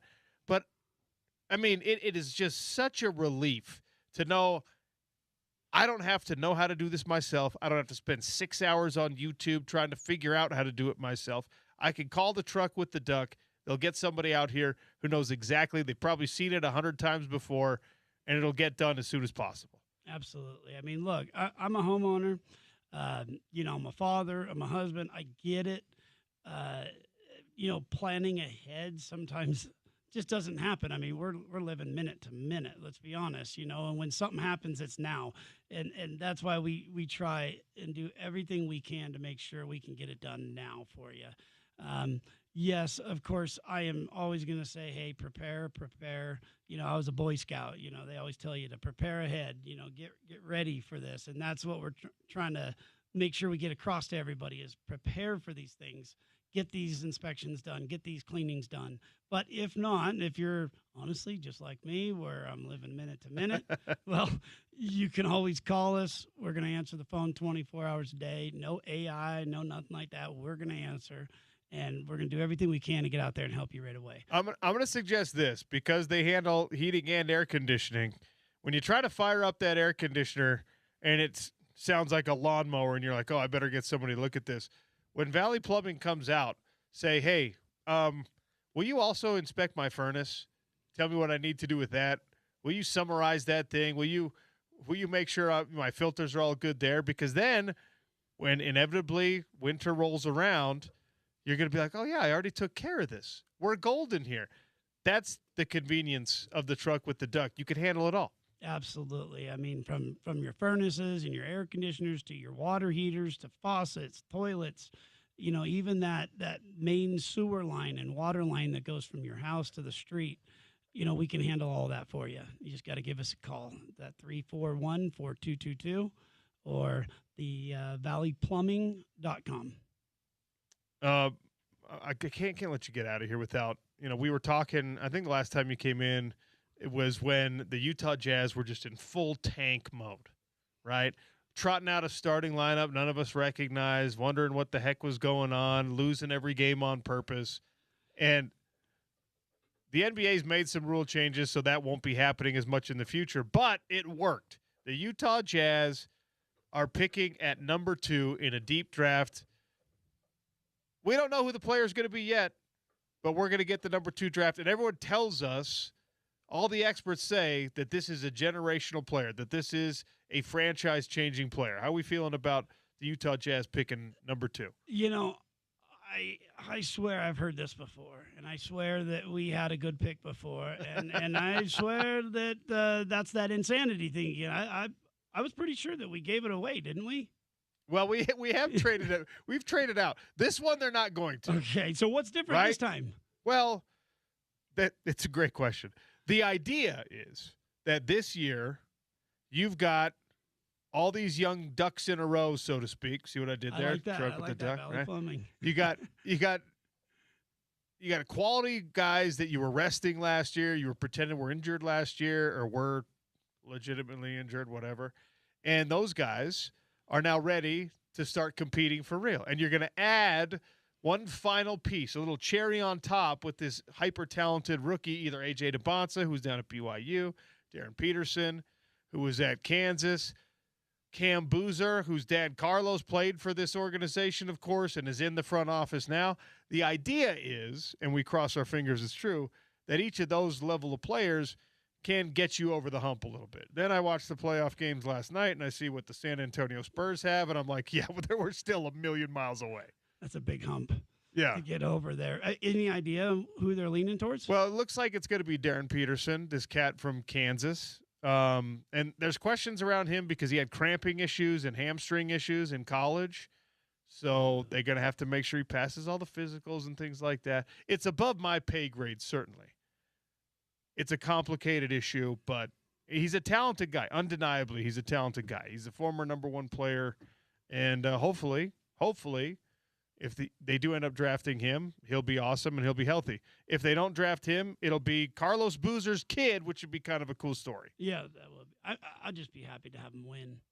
Have him win again. Just some. They're at least going to try. That's something. Honestly, that's as much of the issue for me is for 4 years we've been expected to accept the fact that they're not trying. That's not okay in your business. No, and that's the funny thing is to come out and say, hey, guys, look, this year, don't worry about this year. We're looking to next year. I couldn't imagine if we were running a business like the Jazz runs their business, we would be out of business. That is for sure. I want you to try that. Just like get a sports fan calling in. Hey, I really need you to fix this air conditioner. I got to be like, look, we're not going to try this time. Next year, call us next year. That's when we'll come replace your air conditioner. And the response, I think, would not be welcome. And I'm sure they'll call us next year, right? I'm sure.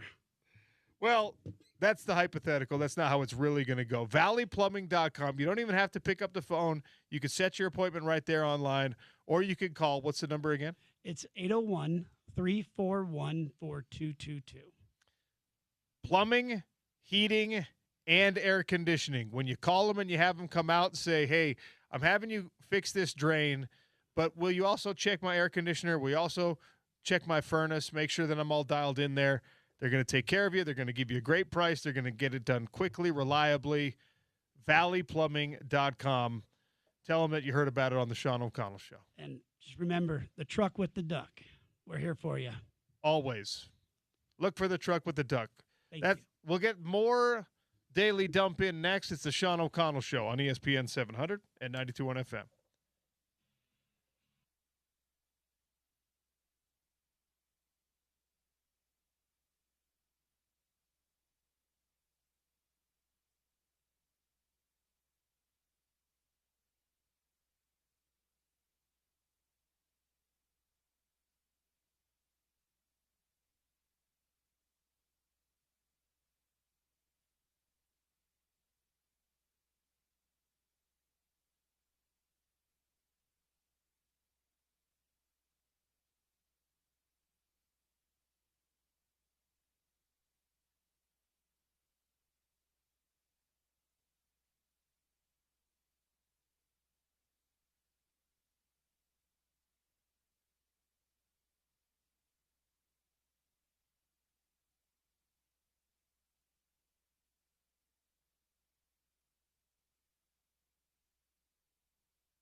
Welcome back to the Sean O'Connell Show.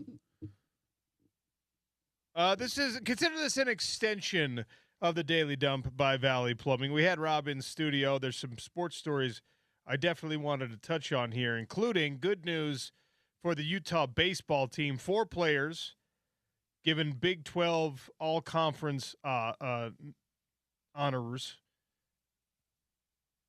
Left fielder Jake Long was voted second team, all Big 12.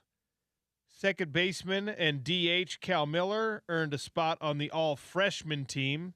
Jet Gilliam, center fielder, Cam Gurney, first baseman, all landed on the honorable mention list for all Big 12 honors as well. So Cal Miller, second baseman, DH, all freshman team, and even as a freshman, honorable mention, all Big 12. Future is very bright for that young man.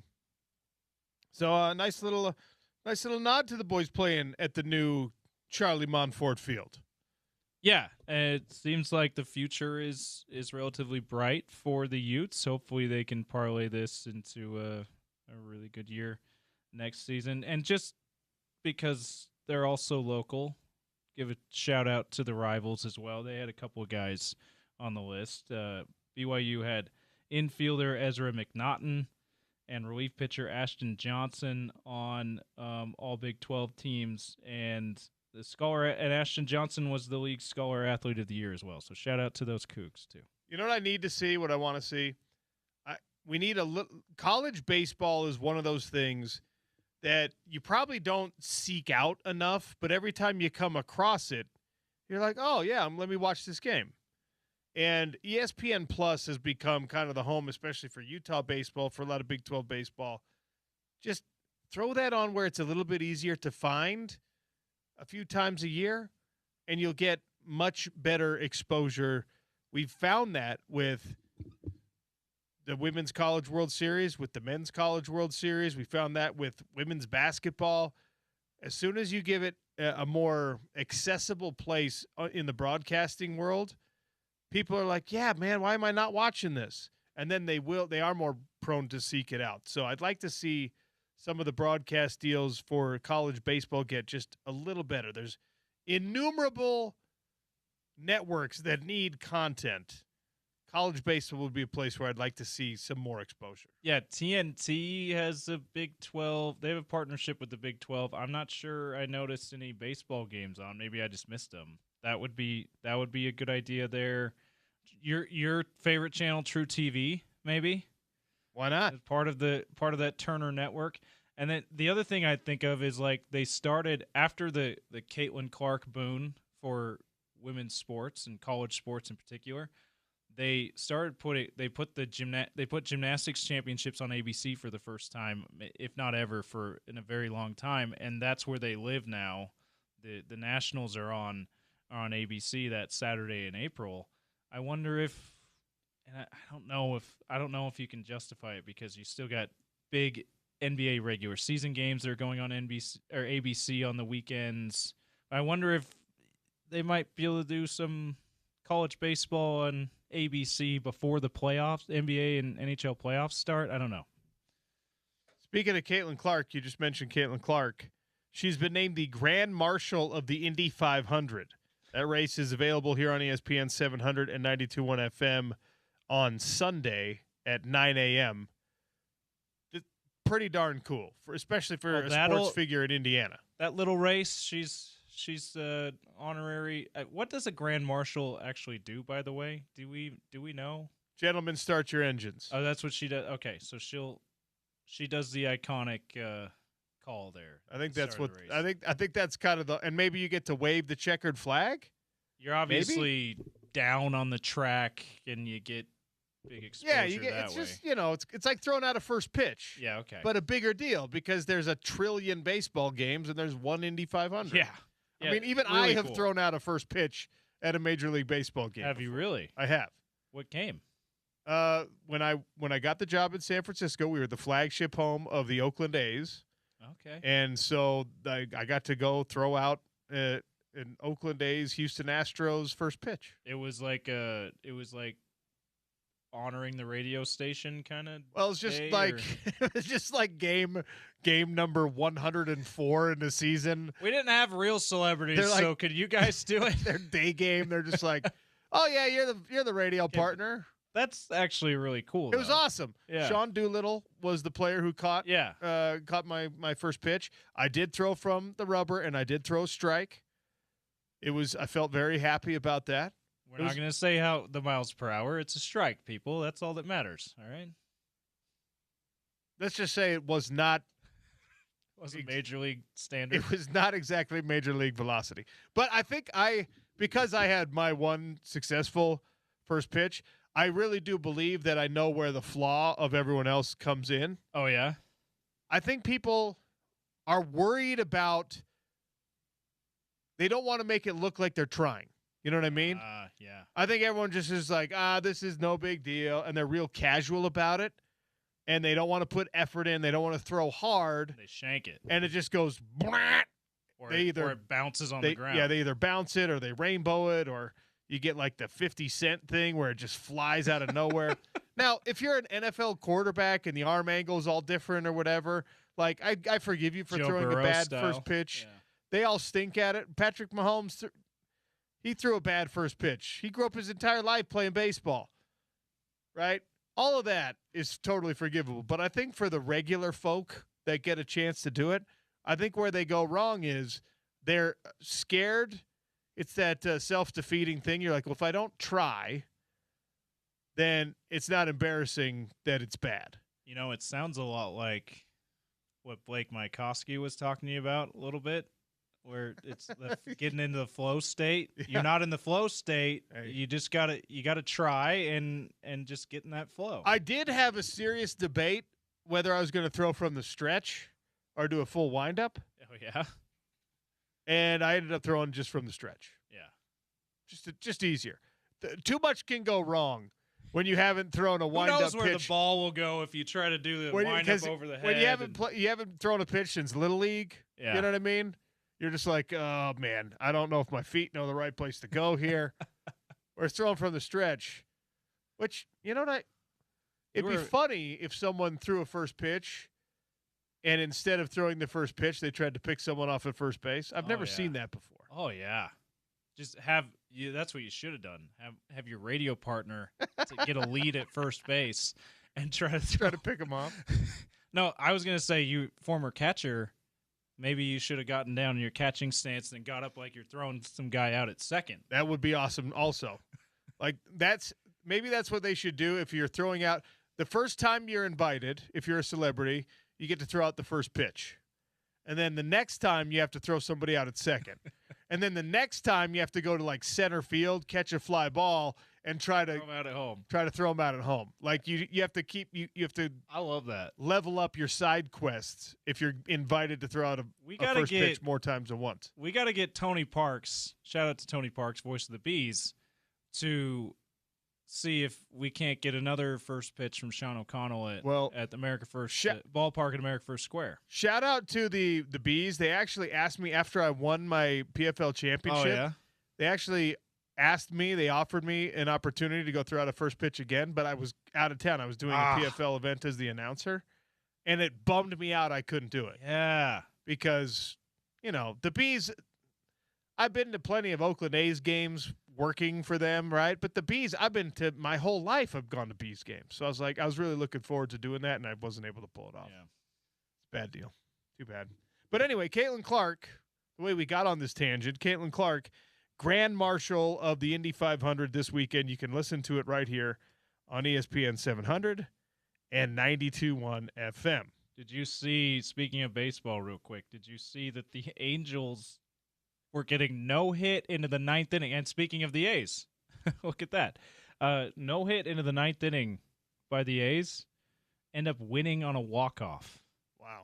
Like that's they do the ESPN does the predictor. What do they call it? Your percentage chance to win. I can't remember the term they use. That had to have been like 99.9 Oakland/Sacramento, and the Angels pull off the victory in the ninth inning. Are they calling them the Sacramento A's on the broadcast ever? I think it's Oakland A's, but they're playing in Sacramento, and they actually might make the playoffs this year, as the year that they spend full time in Sacramento. That would be kind of a dagger to the heart of A's fans who still live in Oakland. It would be awesome for Sacramento, right? And then they would, of course, but if you get a playoff team in your little thrown together park, minor league baseball park, and then they leave you after making you fall in love with them for real by making a little playoff run and being a great story. And they're like, just kidding. We're going to Vegas. The renderings, by the way, for the Oakland Athletics Arena, the Las Vegas Athletics Arena that they keep throwing out there, it's going to be, if they build it ever, it's going to be the most gorgeous ballpark in history. But Vegas Athletics still doesn't sit right with me. Yeah. It would be if the A's make the playoffs this year, playing at the River Cats Stadium, AAA, in Sacramento. And by the way, it's River Space. Is it really? Cats? It's not. It used to be one word, River Cats. They changed it? It's the River Cats. Interesting. Yeah, this was a big thing. That's wild. And it upset me greatly. You liked it one word, right? River Cat. Yeah. Right? Silver Wolf, River Cat. When you're adding an adjective to something, making it one word gives it a more official tone. Yeah. Yeah, so if they do that, it would be like, and it didn't happen for the Coyotes, but it would be like if the Coyotes made the playoffs the season before they became the Mammoth Utah Hockey Club in that college arena in Tempe, right? Yeah, Mullet Arena. At Mullet Arena. This is the Mullet Arena of Major League ballparks right now. Last thing I want to cover here before we get to Tom Callahan to start hour number 3. Jackson Smith and Jigba, all right? You saw this Offensive Player of the Year in the NFL. They sent him his trophy. And unless he's pulling a prank on us, they sent him a trophy that says Defensive Player of the Year. It's terrible. At the NFL Honors, when it was announced that he was getting this award, they mispronounced his name several times. The reason I'm bringing this up is because this is the crap that always happens to me. I have a long history of this, right? Like, I don't want to impress everyone too much, but I was a two-way starter and captain on my terrible high school football team. Oh.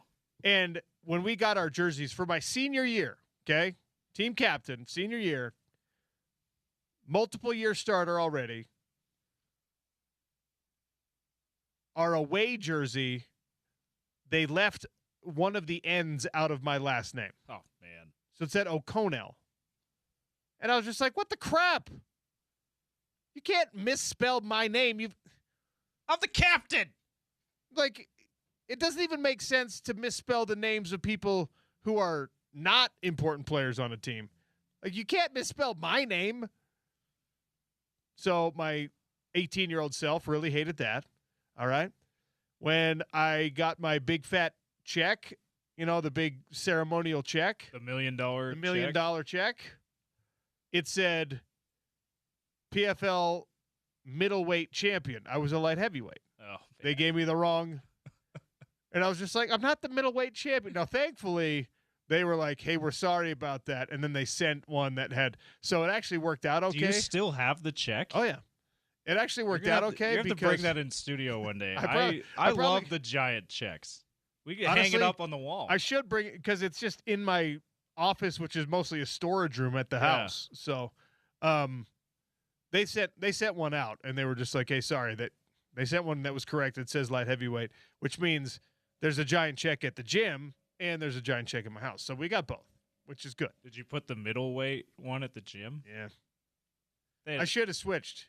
Because that one is seen way more often than the one at my house. It was probably not too late to switch it out. I could switch it out. I've never seen a giant check, one of those giant checks in person. You've never seen a giant check in person? No. The funniest thing about a giant check. I think they're the funniest things ever. They're great. So the funniest thing about my own giant check experience was getting on the airplane with it. Because you can't check it in. It's like weird. It's going to get Can't broken. check in a check. It's the name. It's going to get broken. It's not exactly that. Like, it's like plastic. It's not durable. Yeah. Right. And so it doesn't fit in the overhead, right? It doesn't fit in the overhead. You know where it does fit? In the little coat closet they have in first class. Oh. So walked on to the plane. Was just like, hey. And by the way, I was not flying. I was not flying first class, which is also hilarious. Where can I put this? Which is also hilarious when you're carrying on a check that says $1 million, $1 million, and you're in zone 5, going to the back of the airplane with like a black eye. The looks that people gave. Why is that guy flying in coach? Yeah, they're just like that says $1 million on it. Yeah, oh, yeah. Man. It was funny, but I'll have to bring it in. Did you take it to the bank? No. A lot of guys do just to be funny. They'll like put a social media video out. They'll like take their giant check to the bank. Thought that's been done. I'm not going to do it. Yeah, I didn't do that. I just held my breath because the way it works out, little inside baseball, some of you probably already know this, the way it works out when you win a prize like that, like a fight purse like that, they don't pay you out the win until your drug test comes back. Oh. They don't pay it out until they make sure you're not on steroids. Yeah. And so I had to wait for the drug test to come back. And I actually was very nervous because there was the band Fish? Yeah. There was a Fish concert. I was about to make this joke. Office style Michael Scott getting the random drug test. He went to a concert the weekend before. There was a Fish concert the night before, and the whole arena smelled like marijuana. Everywhere you walked in the place smelled thickly of weed. And I'm just like, is this going to affect the urine sample? I'm like, is it just going to like absorb this from the air? I was worried. Thankfully, my buddy, he was a police officer at the time. Now he's a federal law enforcement officer. He was just like, you're fine.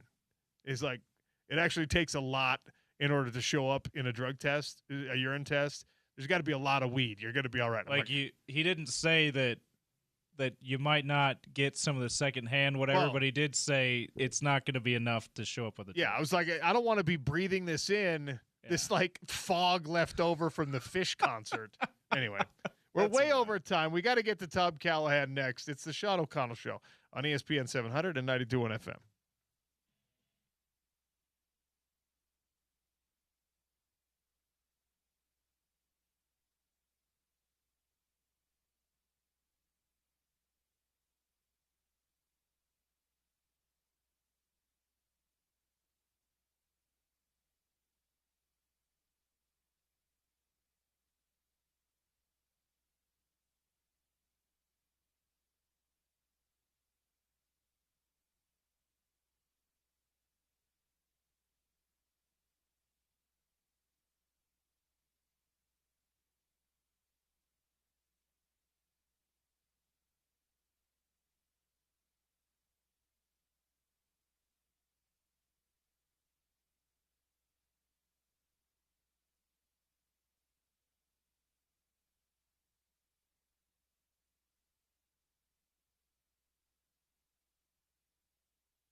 Festival of Tees is still on at ESPN 700.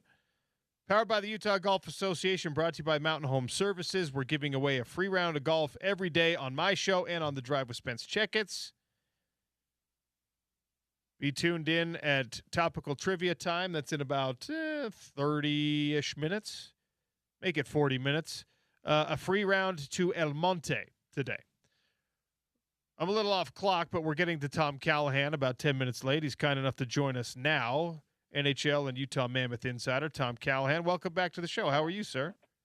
I'm doing well. It's a fun time of year to be following hockey. And, hey, you talk about golf. Unfortunately, another team is golfing, but and then there were four.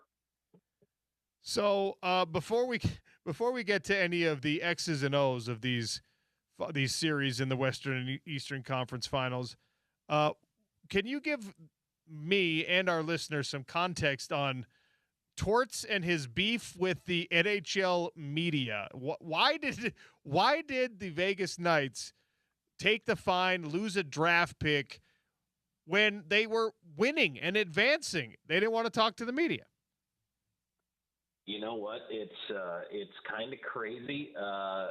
This dates all the way back to, and I have a bunch of John Tortorella stories. When I was doing play-by-play in Nashville for the Preds, I mean, even talking to him then could be an adventure. And, you know, you learned, and one of the things dealing with Torts taught you was you better have put some thought behind the question you're about to ask. And even if you had, he might still think it was a dumb question and not want to answer it. And he would chide you for it. But, you know, he's just that way. It's his personality. He is actually a really, really good human being, but there's aspects of his job he absolutely hates, and he kind of hates the media having their nose in his team's business in any form or fashion. And, I mean, that includes the guys that he works with, his own broadcast team, his own reporters can have a thorny relationship with him. It's just kind of how he's always been. He protects his players. And, you know, he will shoot you straight when he needs to. And that's the very interesting thing is he doesn't give you much, but when he does, boy, there's always a reason. He has a message to get out. He's very calculated with it. And I think in a lot of ways, what that does is it puts the focus on John Tortorella. The focus is not on Mitch Marner. It's not on Carter Hart, who could be a distraction all by himself. It's not on, hey, what about your injury situation with your team? Is Mark Stone even 50% at this point? It takes a lot of that away, and everybody's looking at him going, oh, they just lost a draft pick. Oh, they took a fine. That's torts. And now that's what we're talking about. And so there's a lot of it's like the Mad Professor. I think there's a lot of thought and a lot of reason behind what he does, but does it make our job as media members a little more difficult? Yes, even though sometimes the story writes itself, it's not the story you want to write. Because you mentioned Carter Hart, I got to ask you this as well. How many times have you seen a goalie rip off their own mask when the other team is possessing the puck in the O zone? Well, they do it a lot. On purpose, obviously, because it gets a whistle. So the play will stop immediately. What I would love to see, if a strap breaks on a helmet, and I'm convinced the reason these guys don't go to metal buckles on their helmets is because the plastic ones do break and afford them the chance to get whistles when they need them.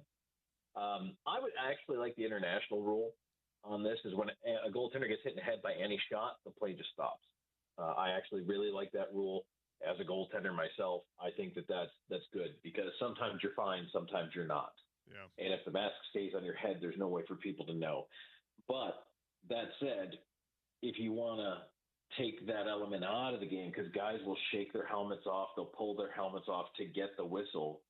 If you feel a goalie did it intentionally without reason or needing to, I want to see a delay game penalty. And that would really put some pause. And believe me, if you call that against John Tortorella, he is going to crucify you. But if you do it and you can somehow process the intent of the goaltender, in this case, Carter Hart, to be, he just wanted a whistle, then you can levy a delay game penalty for that because it's stopping the game. And until they do that, he's going to keep doing it. And absolutely, I see goaltenders do stuff like that all the time. Taking off your mask, OC, is the new knocking the net off. Oh, yeah. Because they used to not give penalties for knocking the net off as much as they do now. Now it's pretty much an automatic call, or at least it should be.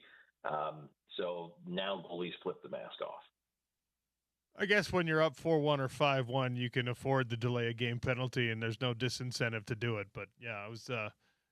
I saw so much of Carter Hart's face in that game because he got Hannafin knocked his mask off, and then he ripped his own mask off. And I was like, "This is weird. I'm not supposed to see your face while you're playing in net." Maybe he's trying to market himself better. I don't know. It could be.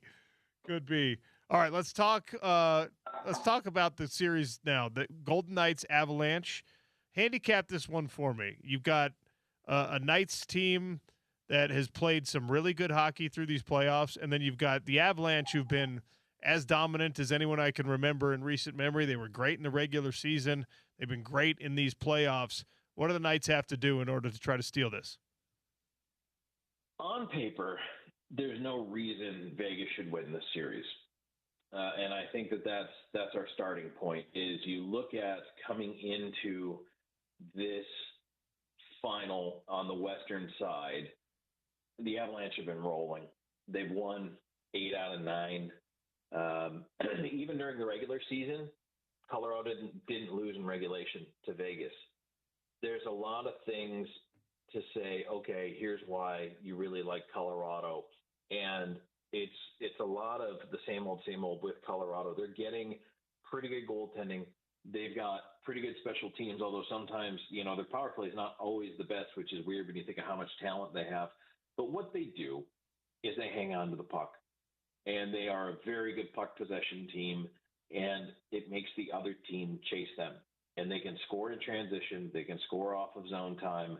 They can roll a very deep lineup, even, whenever they do go through bumps and bruises and injuries. Honestly, the Golden Knights have been streaky and inconsistent, but they have to beat Colorado with their own game. They have to figure out a way to hang on to the puck. The Ducks were a little bit more fly by the seat of the pants opponent. They could score, but they just didn't defend as well. Colorado is a really, really good defending team. They take care of their own zone really, really well. Vegas just has to find ways to win battles. They've got to win the puck battle on the wall. They've got to be able to get to the loose pucks first. They've got to try to turn the Colorado defense, which is really hard to do.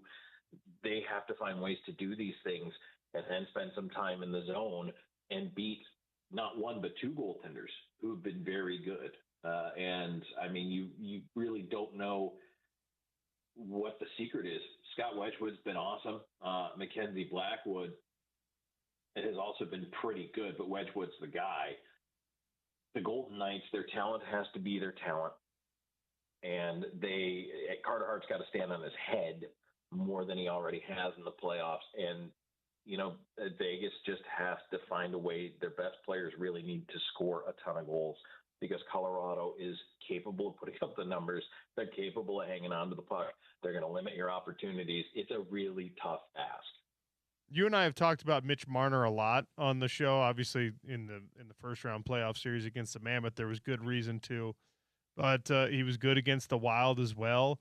What is his role going to be in this Western Conference series?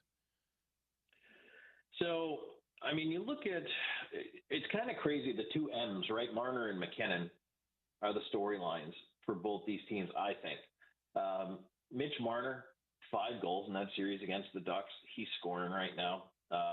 He also, I mean, I'm sure a lot of folks kind of remember Marner from, scoring 2 against the Mammoth in Game 6.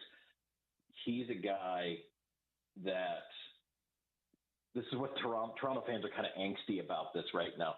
That's what they wanted. They wanted to see him. They wanted to see him explode and dominate and be a force in the playoffs, and it's happening right now. And that is exactly what's going on for the Vegas Golden Knights. And then, the flip side of that is Nate McKinnon, who's scoring at a high clip. He's got 7 goals so far in the playoffs. He's got a 6-game goal scoring streak going. So he is on fire right now. I mean, he's playing so well. And both of those guys are the leaders offensively, I think, on their team, even though we can talk about Jack Eichel for Vegas. And I think the best thing Eichel can do is support Marner as much as he can and try to keep Marner's stick hot and let Marner continue to do Mitch Marner things, which honestly, I think it took a while for Marner to get comfortable in Vegas. So that's all part of it too. You know, whether I'm not saying that it took him a while to move in and enjoy his new home. I'm saying on the ice, it takes a while to find chemistry with guys, to learn their tendencies over the course of the season.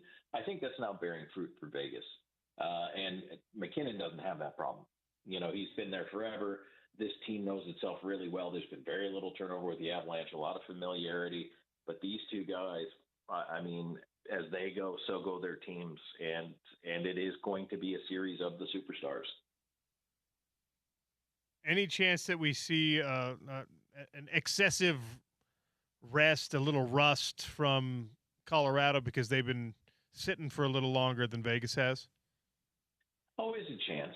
Always a chance. I'm worried about it for Carolina, like coming in against Montreal. And Montreal's now played the max so far, 14 games, best of sevens, and they've won both of them. And when you sit, rust becomes a thing. I really feel like the best time to rest is probably 3, maybe 4 days max. When you're sitting any longer than that, you can get a little rusty. And whether it's a slow first period or a slow game one, that is a trap the Avalanche can fall into. Now, they are playing at home, and there's a lot of things I'm sure Jared Bednar's trying to prepare his team for against the Golden Knights. Don't get caught standing around. Keep moving your feet. Don't take lazy penalties. You know, get out there and really try to make as much as you can life miserable on the Golden Knights. I expect the first 10 minutes of this game one for the Golden Knights to be spectacular. I think they're going to come out flying, and they need to. They really need to push the advantage against the Avalanche, and they should feel pretty good. So, it could be a very slow game one for the Avs. I really think it could be, and that's something they absolutely have to be vigilant about. You already mentioned Montreal. They closed it out in Game 7 overtime. Newhook with 2 Game 7 winners in this series, and he was gone about half the season this year for Montreal. I didn't know that he had this in him. Are you surprised that it's been him with the Game 7 heroics in the first 2 series? Yes, and that's the fun thing about the Stanley Cup final or Stanley Cup playoffs in general. You never know. You never know who the new hero is going to be, the guy who steps up. It can be exactly how it's scripted, which is what we're seeing right now in the West, or it can be a guy who you're scratching your head about going, really, him? But that's the fun of it is players. I love when guys reveal themselves to be real postseason gamers. I don't care what sport it is, but you take a player who either flies under the radar or maybe just puts up average numbers, but all of a sudden that player gets in the postseason, and for whatever reason, they just amp it up. And I think it's a lot of fun to see guys who do things like that, who are able to score big goals in big situations. Montreal is a scrappy team. They're, I think, the second youngest team in the NHL. They're almost running on the adrenaline and the ignorance of youth at this point. And there were a lot of times in that Game 7 against the Sabres, I just thought Montreal, they looked like they were against the ropes. They looked tired. They looked beaten, but they found a way. And that's been the story of their postseason, because I felt the same thing with them playing the Lightning. Now here we are with them getting through to play Carolina, who've gone through the East like a hot knife through butter, to their detriment. I think that it'll be 12 days between games for them by the time they tee it off on Thursday. So here's a chance for Montreal to come in and really punch Carolina right in the nose on home ice and steal a game. So I love the big stories, though. Your original question, I just love it when you see the guys step up like this, because everybody was looking at Cole Caulfield and 50 goals in the regular season. So I think Newhook is a tremendous story. I don't know how many people in this Salt Lake City radio market ever thought they would need to pay attention to Moncton Wildcats hockey, but here we are. Gabe Smith, the Mammoth prospect, playoff MVP with absurd numbers, as I know you're well aware. 19 goals, 33 points in the playoffs. What is going on with Gabe Smith? he was almost a goal a game. It was only 21 games, and he scored 19 goals. I mean, that is the definition of on fire. It just, wow, what a great showing from a prospect who, quite frankly, we haven't given a whole lot of airtime to. Now, unfortunately, Moncton came up short in the QMJHL final. Chicoutimi beats them, and they go to the Memorial Cup. But, wow, that's just right now, things look so rosy with the prospects and with the pipeline for the Utah Mammoth. It's incredible. And Gabe Smith, that was his coming out party, or so we hope. Right? I don't want to see that be a flash in the pan. Speaking of guys who elevate their game during the playoffs, Smith absolutely exploded this spring. And wow, what a performance. Now, Smith is going to for sure be on the radar at summer rookie camp, at development camp, and then into training camp in the fall, along with now, we're always talking about the top picks, the Desnoyers, the Iginlas, the Baudouins. Now he's another name that's got to be mentioned there. And boy, oh boy, it's exciting if you're a Mammoth fan. But yeah, you might want to invest in some knowledge about the Moncton Wildcats. They seem to be playing a big role for this Utah Mammoth team. Well, when you look at the playoff points records for Moncton, it's Gabe Smith at the top now, and then a couple names down, the aforementioned Caleb Desnoyers. So your pipeline is looking pretty healthy with these young guys. With respect to Smith, and you talk about the attention that he's now going to garner as the Mammoth are taking a look at the young rising prospects, how much does his size help him to maybe give him a leg up? Because he's a big boy. He's still young. He's probably going to put on, before it's all said and done, another 10 pounds of good weight, I would imagine, because he's got that big frame. But that's something that Bill Armstrong and this Mammoth team have been pretty transparent about. They want to be big. They want to be bullies. They want to be a physical team. He's 6'4", 225 at 19 years of age. If you can take a guy who has not only hands, but skating and a good hockey mind, and you can put it into a 5'9", 165 or a 6'3", 230, you're always going to pick putting it in the 6'3", 230, because that 5'9" guy, yes, he could make the NHL, and he can do it by skill and by cunning and by hockey sense, but it is much harder, and they have to work a lot harder. They have to be that much better. But when you also have the size, and that's one thing I know the Mammoth want to get better on, is winning those puck battles, being a better team, being so much harder to play against. It's exciting to see the breakout, because now you think, boy, not only can he be a big guy who can use that strength and that size to separate guys from pucks and to make things happen, he can also use that on the offensive side, where he's able to complete a rush. He might not be as easy to move off the puck or move from out in front of the net. Smith, with the prospect of him maybe becoming a true NHL power forward, is super exciting. And I don't think you can ever have too many of those guys. Believe me, the Mammoth have skill. They've got plenty of skill. But you look at a player like a Lawson Krause, and when Krause is on, he is awesome. He can shoot, but he checks. He will throw hits. He can also get to the front of the net. He plays a tough game. He can be a miserable cuss to play against. And I like having that guy on my team. So if Gabe Smith turns into another one of those guys, I welcome that with open arms. I love it. So if you're putting a percentage on how likely it is he's in a Mammoth sweater at all next season, what would you say for Gabe Smith? It really, so this is, here, watch me hedge my bets, OC. It really depends on who's coming back in the summer. We actually just got done talking about it on the show, about there's 10 guys now, and it'll be 11 by the time the season hits, that are 30 plus. And I expect some of those guys will be out on the Mammoth team. But we talk about, it's a young team. It's actually not.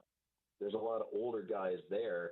I think they're going to have to make some hard decisions on whether or not to re-sign some guys, maybe ask some guys to take a pay cut or a two-way to make room. But here's really, if I'm predicting for Gabe Smith, I think there's a few players in front of him in line. But Wham might be one of them. Iginla is certainly going to get his shot. And, I'm interested to see what he does in the Memorial Cup coming up. But also Daniil Boot is going to get his shot. I think the realistic idea is that he ends up in Tucson in the American Hockey League. What I would love to see all those guys we just talked about in Tucson and put together a really, really good American Hockey League season with a big run, with a long run through the playoffs, maybe even a Calder Cup championship, and have them learn and grow together as the next up-and-coming core. And then as these older players, these 30-plus guys, begin to graduate out of the lineup, they, here's a big word, matriculate from the AHL into the NHL, and that's where their impact comes, and they're already battle-tested. So I'm not in a rush to put them in an NHL uniform. Maybe I'll always give a guy a chance, though. I mean, if he comes in and dominates, yeah, fantastic, but we're talking 5-10%. How many people hit you up for Winter Classic tickets or some connection or hook up to Winter Classic tickets when they went on pre-sale last week? Oh my goodness, it's everybody. Everybody I know is like, hey, whether it's asking me if I'm, no for press passes or for tickets or for it's just the buzz around the Winter Classic is insane, and it's still pretty cool to see, because this is something that maybe 5 or 6 years ago, people were wondering, has it run its course? Are there too many outdoor games? I think the buzz right now in Mammoth Land around this is so high and so awesome. I cannot imagine that you'd want to not have these anymore, especially in markets like this that are excited about it, that have never had this type of experience. Yeah, people are coming out of the woodwork. And even when they announced the game, my phone was blown up with people already, sniffing around trying to see, what they could come up with. And some people are like, hey, I know I'm not going to make it, but they're going to have merch and all this stuff. And I'm like, well, you can shop online just like everybody else. But no, I'm kidding. But I can't imagine for the players what that's going to be like, because everybody's friends and family are going to want to be there. And it's awesome. I love it. Tom, always appreciate your time and your perspective, sir. Thanks for hopping on again today. Absolutely. Look forward to chatting with you here in the very near future. That's Tom Callahan, host of the Locked On Mammoth podcast, NHL insider. He's a Mammoth insider, of course, but right now he's an NHL Stanley Cup playoffs insider, because that's all we got. We don't get to watch Mammoth hockey. The young pipeline, though, if you're a real hockey junkie, I have fallen into the rabbit hole of watching the incredible playoff run of this Gabe Smith kid. 33 points in 21 games. Is that good? 19 goals, 14 assists, and he is a big boy. Now, that physicality in junior hockey obviously doesn't translate 100% directly, because there's some grown men trying to shove you off your spot in the NHL, but he anchors very, very well. He's going to be an awesome player for this Utah Mammoth squad whenever his time comes. And again, we've talked about the sort of plan for the future. Simashev, Boot, Gabe Smith, all these guys are big. Not necessarily the case with Tijaginla, but they have drafted some size, ladies and gentlemen. Which I think anyone who watched the first round series, Mammoth Golden Knights, unfortunately Mammoth coming up short there. Anyone who watched it closely, whether you're a hockey lifer or a novice, you saw one team's a lot bigger than the other. So some shrewd drafting and signing of rookie free agents, if you will, by Bill Armstrong and company, to try to increase their size, and hopefully we see a lot of those guys on the NHL level soon.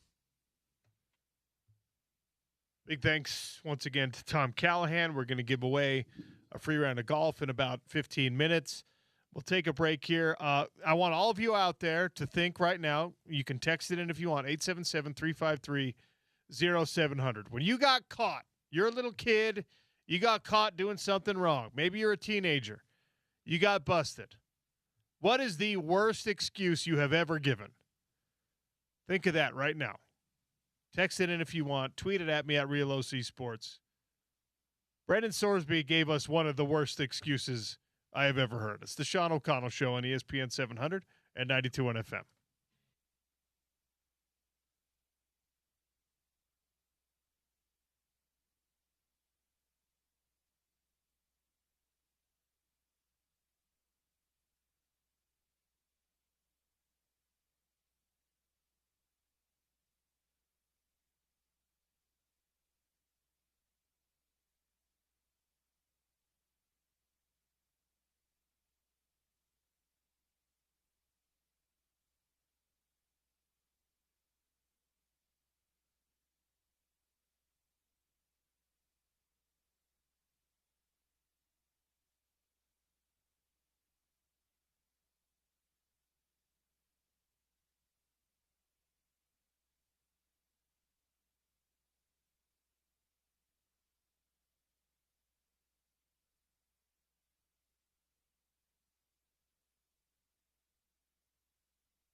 All right, James Peterson. You got busted. You got caught doing something you weren't supposed to be doing. What's the worst excuse you ever gave your parents, your teacher, whatever? This coming in from either Tyler or Kate on the text line 8282. It's a hyphenated first name here. Worst excuse. Sorry, Mom, I was possessed by Satan. That's scary. That's a scary excuse. Doing something you're not supposed to do. 4371 says, I'm the oldest of 5. This is from my youngest brother and sister. My youngest brother wet his pants at the age of 7. His excuse was, Michelle, the youngest sibling, wet my pants for me. So blamed it on the younger sister. She wet my pants. Yeah, okay. I was speeding, pulled over, going 54 and a 40. Told the officer that I have dyslexia and thought I was going 45. Oh, my gosh. That's a clever one. I like that. That's really good. 877-353-0700 for your worst excuses possible. The reason I ask you that is because Brendan Sorsby, he's becoming a saga. This is a daily update on my show now. I'm becoming obsessed. I'm sorry. In the affidavit of his court documents, he was trying to explain why he was betting on Indiana football when he was a member of the Indiana roster. Here's the quote from the court affidavit. I rationalized placing those bets as a way to feel more connected to the team, to root for my friends, and to feel like I had a real stake in the games that I otherwise was not involved in. He later added, because the Indiana football team was not very strong in 2022, I lost most of the bets I placed. Brendan, you're underage.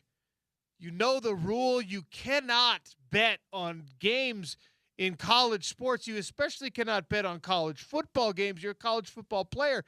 You especially cannot bet on games featuring your own team. Why would you do such a thing? Well, because I wanted to feel like I was rooting for my friends. It's a pretty bad excuse, Brendan. It's pretty dumb. Yeah, that's what Pete Rose said as the manager, too. I wanted to feel like I was part of the team as the manager making all of the important decisions. Well, look. Different situation. I will say, I have been low man on the ladder on a really good team in college football, and there is that imposter syndrome where you feel like you're not really involved in the wins. Didn't have to worry about the losses because we didn't lose any of those games.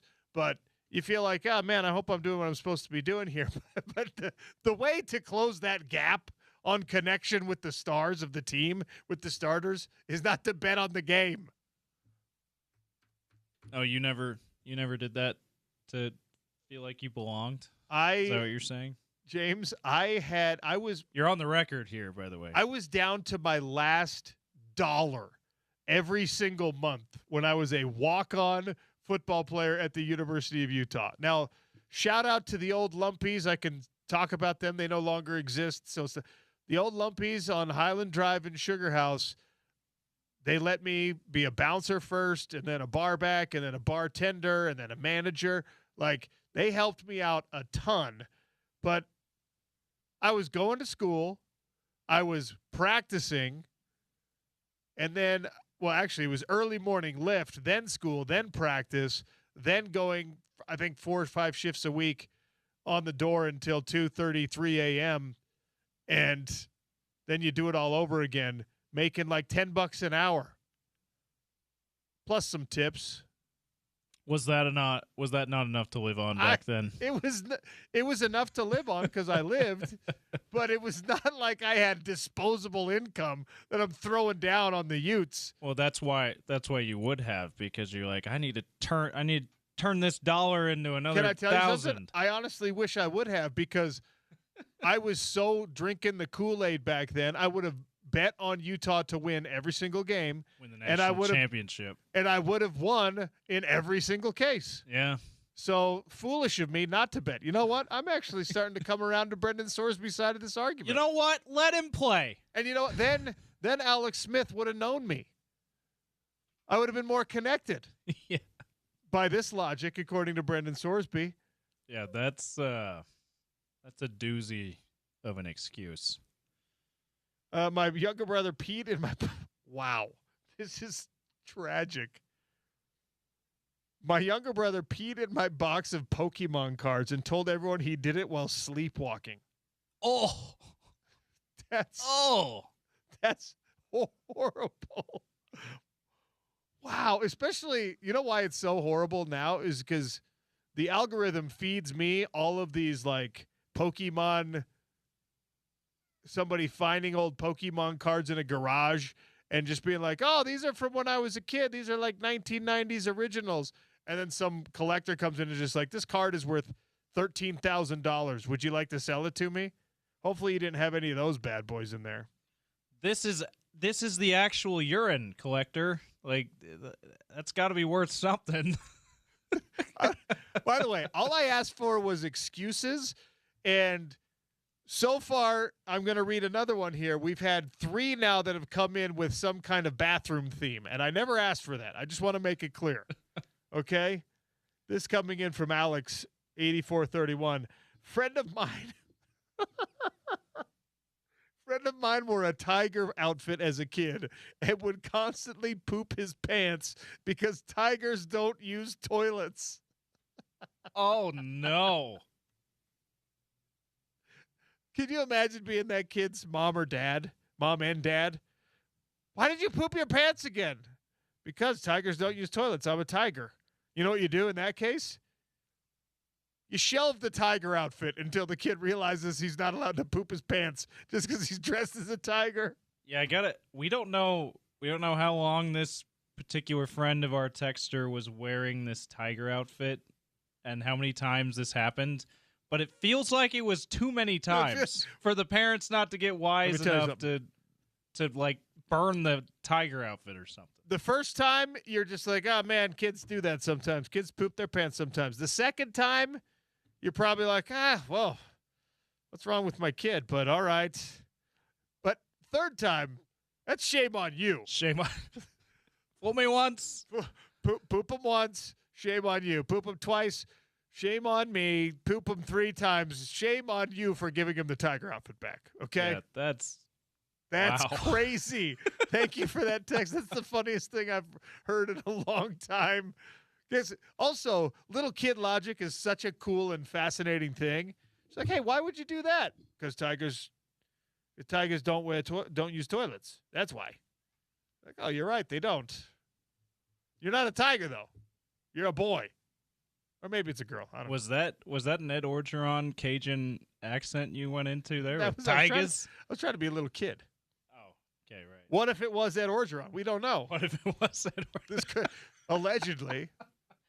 This texter might be from Louisiana. Keep texting in your best excuses / worst excuses. Brendan Sorsby said that he bet on Indiana games so he would feel more connected to his teammates and have a real stake in the game. Feel like he was part of something. Because if he was going to lose, he was going to lose money. Ouch. All right, we're going to give away a free round of golf courtesy of the Festival of Tees powered by the Utah Golf Association and Mountain Home Services. We'll do that next. It's El Monte. That's the course today. It's the Sean O'Connell Show. Wrapping up next on ESPN 700 and 92.1 FM.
Free round of golf courtesy of the Festival of Tees, Utah Golf Association Mountain Home Services, handing out a round to El Monte up in Ogden. Difficult course, hilly, a lot of elevation change, mountainside course, El Monte.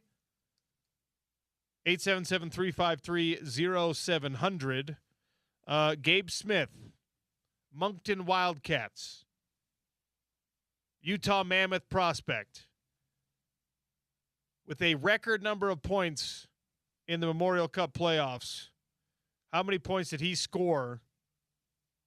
Not how many goals, how many points did he accumulate in the playoffs this year for the Moncton Wildcats? Gabe Smith, big boy in the pipeline for the Utah Mammoth. 877-353-0700 for a free round of golf at El Monte.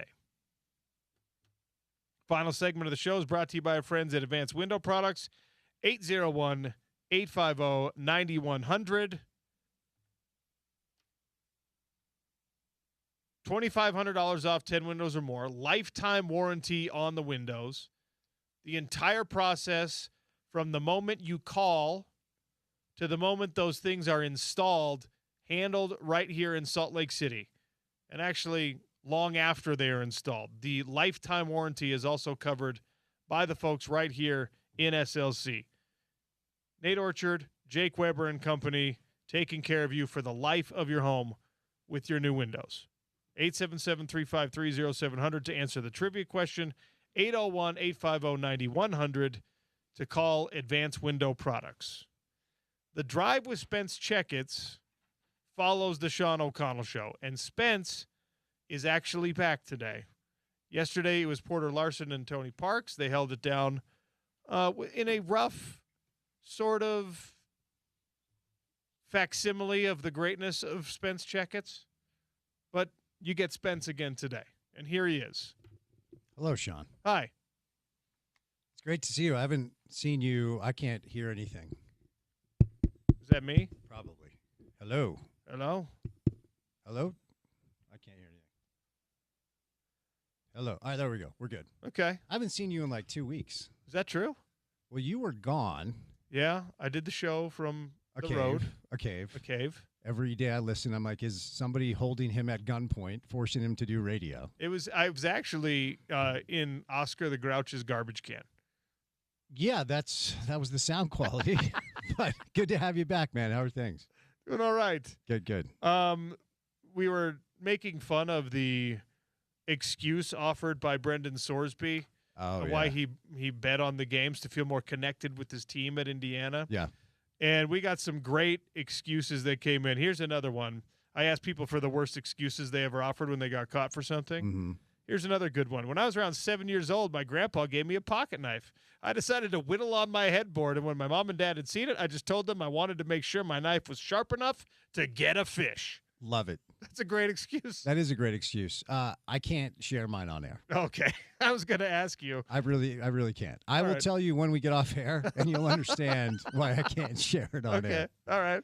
I have a question for you, though. All right. Randomly, because as I was driving in, when you went to break, so my routine is I'll get in the car, listen to you, you go to break, I turn on music. Spotify playlist randomly threw on 3 a.m. by Matchbox 20. Okay. A notoriously horrible band. Okay. And their lead How dare you? Well, they are. And their lead singer, Rob Thomas, How dare you? Not a fan. Okay. Okay, I understand that you are.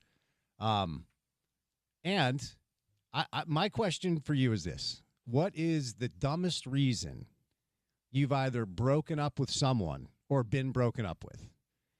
The reason I bring up the question is a number of years ago, I was kind of hanging out with this girl, and she invited me over to her house, and I walked in, and there were like 20 Rob Thomas posters everywhere. Yeah. Like, I'm not crazy. I'm just a little unwell. Please I stop. know Please stop. right now Please you don't. can't tell. Please don't. Like vinyl, Matchbox 20 vinyl, and I was like, oh. Dude, how dare you hate on Matchbox 20? I was like, oh, you like Matchbox 20? She's like, Rob Thomas is a genius. I'm like, you know what? I think we're good here. Like, you're great, but like, liking Matchbox 20 and Rob Thomas is one thing. Having a shrine and calling him a genius. Okay. I left, and that was it. All Dumbest reason you've ever ended a relationship. Oh, I probably have so many, and probably even better ones as to why someone's broken up with me. Because why would you ever break up with me? They're all dumb reasons. I'm perfect. I was broken up with over Saturday naps once. Okay. She's like, you nap on Saturday? I'm like, yeah. She's like, I'm out. I'm like, all right, cool. That's a good reason. Yeah, fair. Okay. It wasn't exactly a breakup because we weren't like in a real relationship, but do you know these people who always want to be doing like the caress, the touch, like the soft tickle? Yes. You know those people? Oh, yeah. The over the top, like need to touch you at all times, needy people. Yeah, it's annoying. Just like one of those? Yeah. Okay. I stopped. I cut short what would otherwise have been a totally appealing dating experience with a girl because she had a compulsion. She could not stop with the light touch. Mm-hmm. Like, don't touch my hair. Stop it. Mm-hmm. Don't try to tickle the back of my neck while I'm driving. Stop it. When we're sitting there in a movie theater, don't caress my arm. Mm-hmm. Stop it. Yeah. I don't want you to touch me lightly right now. Yeah. And that's always true. Mm. I don't like being touched softly. I hate it. So you have a fear of intimacy.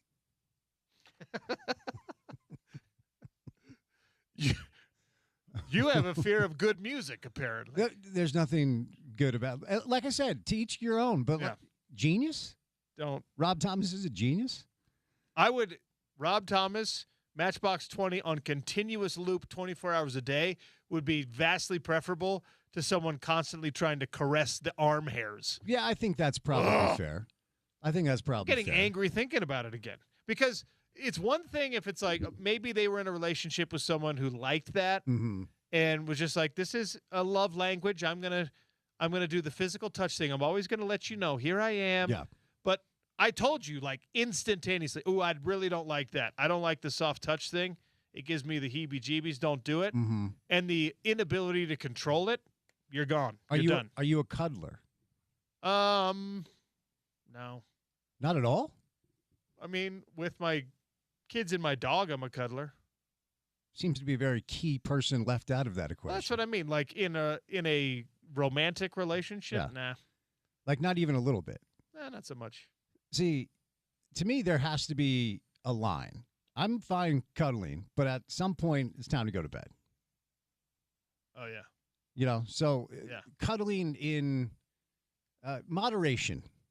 I can cuddle in moderation. But it feels like we're uncovering a theme here. No light touching, no cuddling. I mean, I want to get into this with you. I don't want to get into it with anyone. Look at this. Work on yourself, Sean. I'll do my best. But if what I have to do is allow people to touch me all the time, no. Oh, by the way,